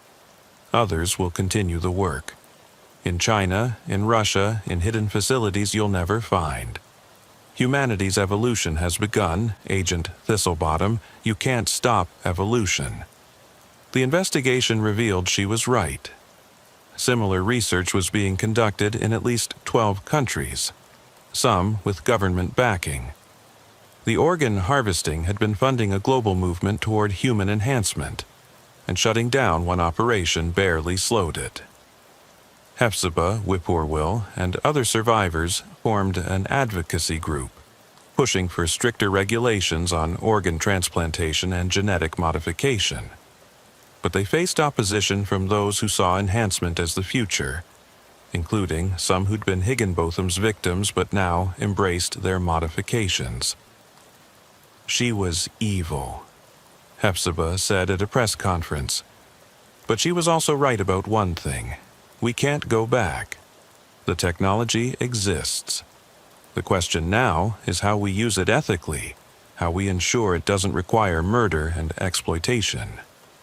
The trial of Dr. Bathsheba Higginbotham became one of the most complex legal proceedings in American history.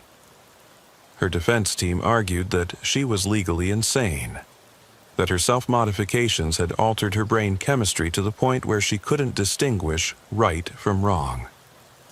The prosecution, led by federal prosecutor Janet Mills, painted her as a calculating murderer who knew exactly what she was doing. Agent Mahershala Hashbaz Thistlebottom was the key witness, presenting evidence gathered over months of investigation. But during his testimony, something disturbing happened. Dr. Higginbotham, sitting calmly in the defendant's chair, began experiencing what appeared to be organ failure. "It's starting," she said calmly, even as blood began trickling from her nose. "The modifications aren't stable long-term. I estimate I have perhaps 6 months before complete system failure." The court was thrown into chaos. Higginbotham was rushed to a secure medical facility where doctors confirmed her enhanced organs were beginning to break down at the cellular level. The synthetic components were being rejected, the genetic modifications causing cascading failures. "I miscalculated," she told Thistlebottom during a bedside interview. "The human body has limits I didn't account for. But my successors will learn from my mistakes." "What successors?" She smiled, a chilling expression on her increasingly gaunt face. "You don't think I was working alone, do you? I trained dozens of surgeons in my techniques. They're out there, improving on my work." The investigation suddenly took on new urgency. Using Higginbotham's communications and financial records, the FBI identified 17 doctors worldwide who'd trained under her. Most had returned to their home countries, Russia, China, Brazil, South Africa, where they were continuing the research legally or in legal gray areas. But 3 remained in the United States, working under assumed identities. The manhunt for them led to a series of raids across the country, uncovering smaller but equally disturbing operations. In Phoenix, Dr. Michael Roberts, an alias, was found running a clinic that promised life extension therapy to wealthy retirees. He was using modified organs from young victims to replace aging organs in elderly patients. 13 victims were found in his facility, kept in medically induced comas.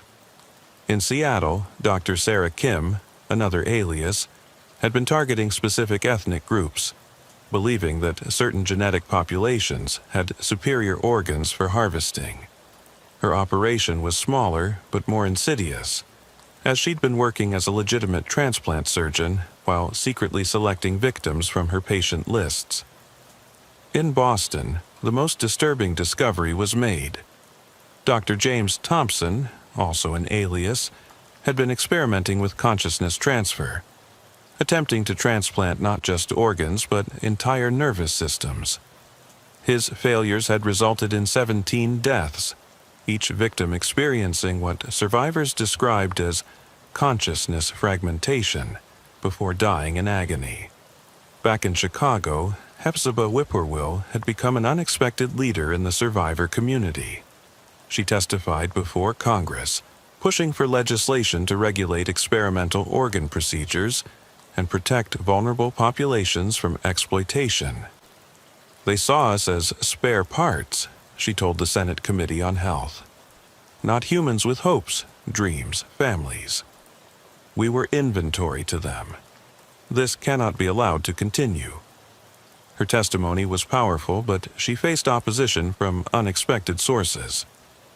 Several biotech companies argued that over-regulation would stifle legitimate research into organ replacement and life extension. They claimed Higginbotham's crimes shouldn't taint an entire field of medical research. Meanwhile, Nebuchadnezzar Snodgrass, who'd been cooperating with authorities, revealed more about the international organ trafficking network. His information led to raids in 14 countries, shutting down operations that had been running for decades. "The demand will never stop," Snodgrass told Thistlebottom. "As long as people fear death, as long as the wealthy can afford to buy life, someone will be willing to sell it. We stopped one network, but others are already forming." He was right. Within months of the Harvest Collective's dismantling, new operations were detected. They were smaller, more careful, but they were there. The dark web became a marketplace for organs, with cryptocurrencies making transactions nearly untraceable. Dr. Higginbotham's condition continued to deteriorate. Her enhanced organs were failing one by one, each failure more painful than the last. She documented everything, insisting it was valuable scientific data. "Pain is just information," she said through gritted teeth as her modified liver began shutting down. "My suffering will teach the next generation how to succeed where I failed." 3 months into her incarceration, she made a request to see Thistlebottom. When he arrived at the secure medical facility, he found her connected to multiple machines, barely alive, but still conscious. "I want to make a deal," she said. "Full disclosure of all my research, every technique, every contact in exchange for one thing." "You're in no position to negotiate." "I'm dying, Agent, within days. But I can die with my secrets, or I can give you everything. Names, locations, techniques that could actually save lives if used ethically. What do you want?" "I want my body donated to science. Real science. Let legitimate researchers study what I've done, learn from it. Don't let my work die with me." It was a twisted request, but the FBI saw the value. Higginbotham's modifications, while unethical in origin, had produced genuine medical breakthroughs. Understanding them could advance transplant medicine by decades. The deal was made. Over 3 days, Higginbotham disclosed everything. Hidden facilities, bank accounts, contact lists, and most valuable detailed medical procedures that had never been documented. She revealed techniques for preventing organ rejection that mainstream medicine hadn't discovered, methods for organ preservation that could save thousands of lives. "The knowledge itself isn't evil," she insisted. "It's how it's obtained and applied. Future doctors will use my techniques to save lives legally, ethically. My legacy will be redemption through application. She died on the 4th day, her final enhanced organ, her heart, beating exactly 247,293 times before stopping, a number she'd predicted with eerie accuracy. Her autopsy was conducted by a team of international medical experts. What they found revolutionized transplant medicine.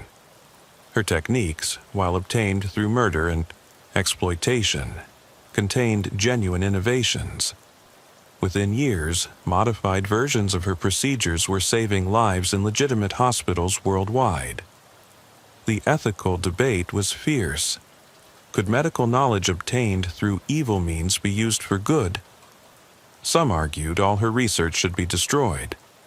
Others claimed that ignoring it would mean her victims died for nothing.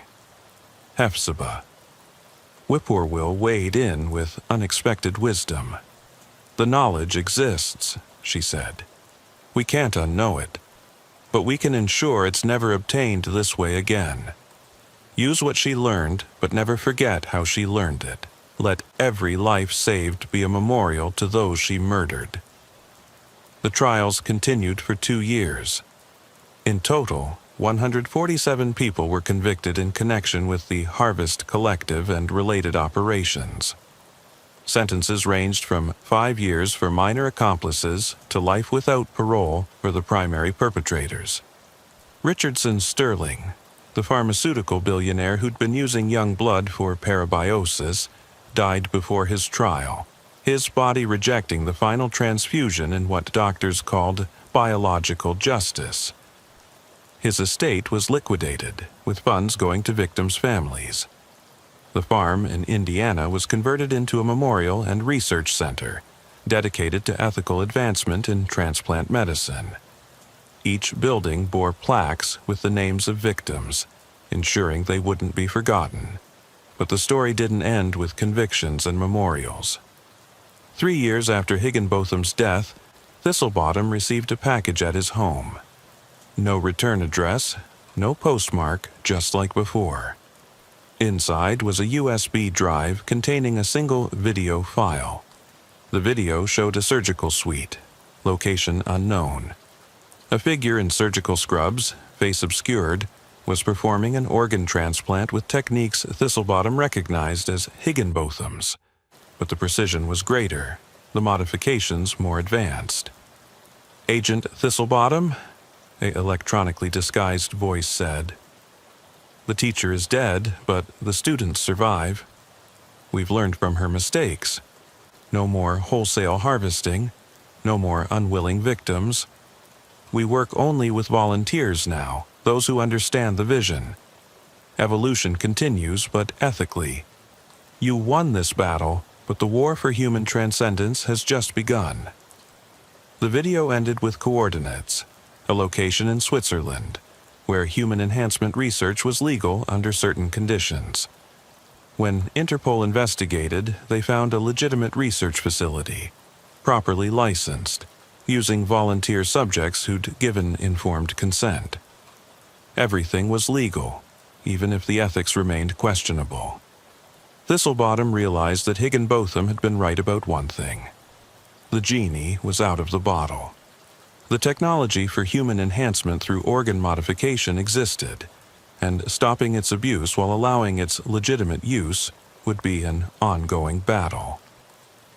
5 years after the initial investigation, Thistlebottom retired from the FBI. The Harvest Collective case had made his career but also haunted him. He'd seen the worst of human ambition, the price of playing God with human bodies. In his retirement speech, he said, "We stopped a monster, but we also glimpsed the future. A future where the line between healing and enhancement, between medicine and modification becomes increasingly blurred. Our job now is to ensure that future doesn't require innocent victims." Hephzibah Whippoorwill went on to become a bioethics professor, teaching future doctors about the importance of consent and human dignity. She still carried scars, physical and mental, from her ordeal, but she transformed trauma into purpose. "They tried to take everything from me," she said in her inaugural lecture, "but they failed to take my humanity. That's something no surgery can remove, no modification can improve. Our humanity is what makes us who we are, not our organs." Nebuchadnezzar Snodgrass served 10 years in federal prison, cooperating throughout his sentence. Upon release, he disappeared, leaving only a note, seeking redemption in anonymity. The organ trafficking networks were disrupted, but not destroyed. Like any criminal enterprise driven by desperate demand and enormous profits, they adapted, evolved, survived. But they were more careful now, knowing that people like Thistlebottom were watching.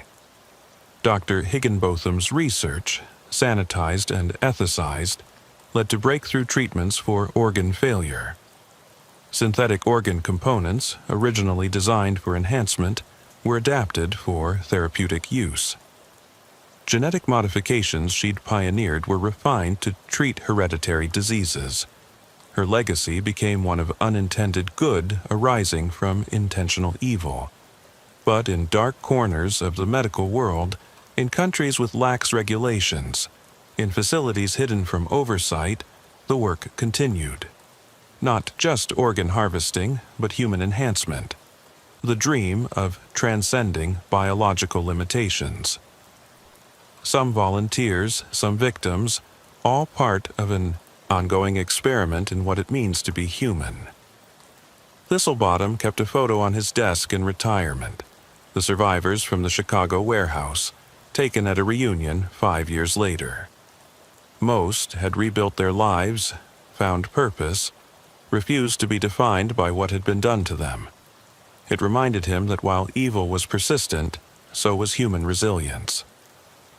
The last entry in his case journal read, "The Harvest Collective is finished, but the harvest continues. Somewhere, someone is being valued only for their organs. Somewhere, someone is playing God with human flesh. Somewhere, the future is being built on a foundation of blood. We stopped it here for now, but vigilance is eternal. The moment we look away, the moment we forget, is the moment it begins again." Late at night, in cities across the world, surgical suites hidden from law enforcement continued the work. Evolution, as Higginbotham had said, couldn't be stopped. It could only be directed, controlled, or corrupted. The question that remained was not whether humans would be enhanced, but how and at what cost. The victims of the Harvest Collective had paid that cost involuntarily. Their sacrifice exposed a dark truth about human nature, that some would always be willing to kill to live longer, to steal life from the young to extend their own. But it also revealed another truth, that others would fight to stop them, that justice, while slow, was persistent. In Chicago, the organ trafficking networks never fully recovered from the FBI investigation. The city's hospitals implemented new oversight procedures. Its law enforcement remained vigilant, its people aware. The shadows where the Harvest Collective had operated were illuminated, making it harder for such evil to take root again. But shadows have a way of returning when the light moves on. And somewhere in those returning shadows, someone was preparing the next evolution of the harvest. The cycle, as always, continued.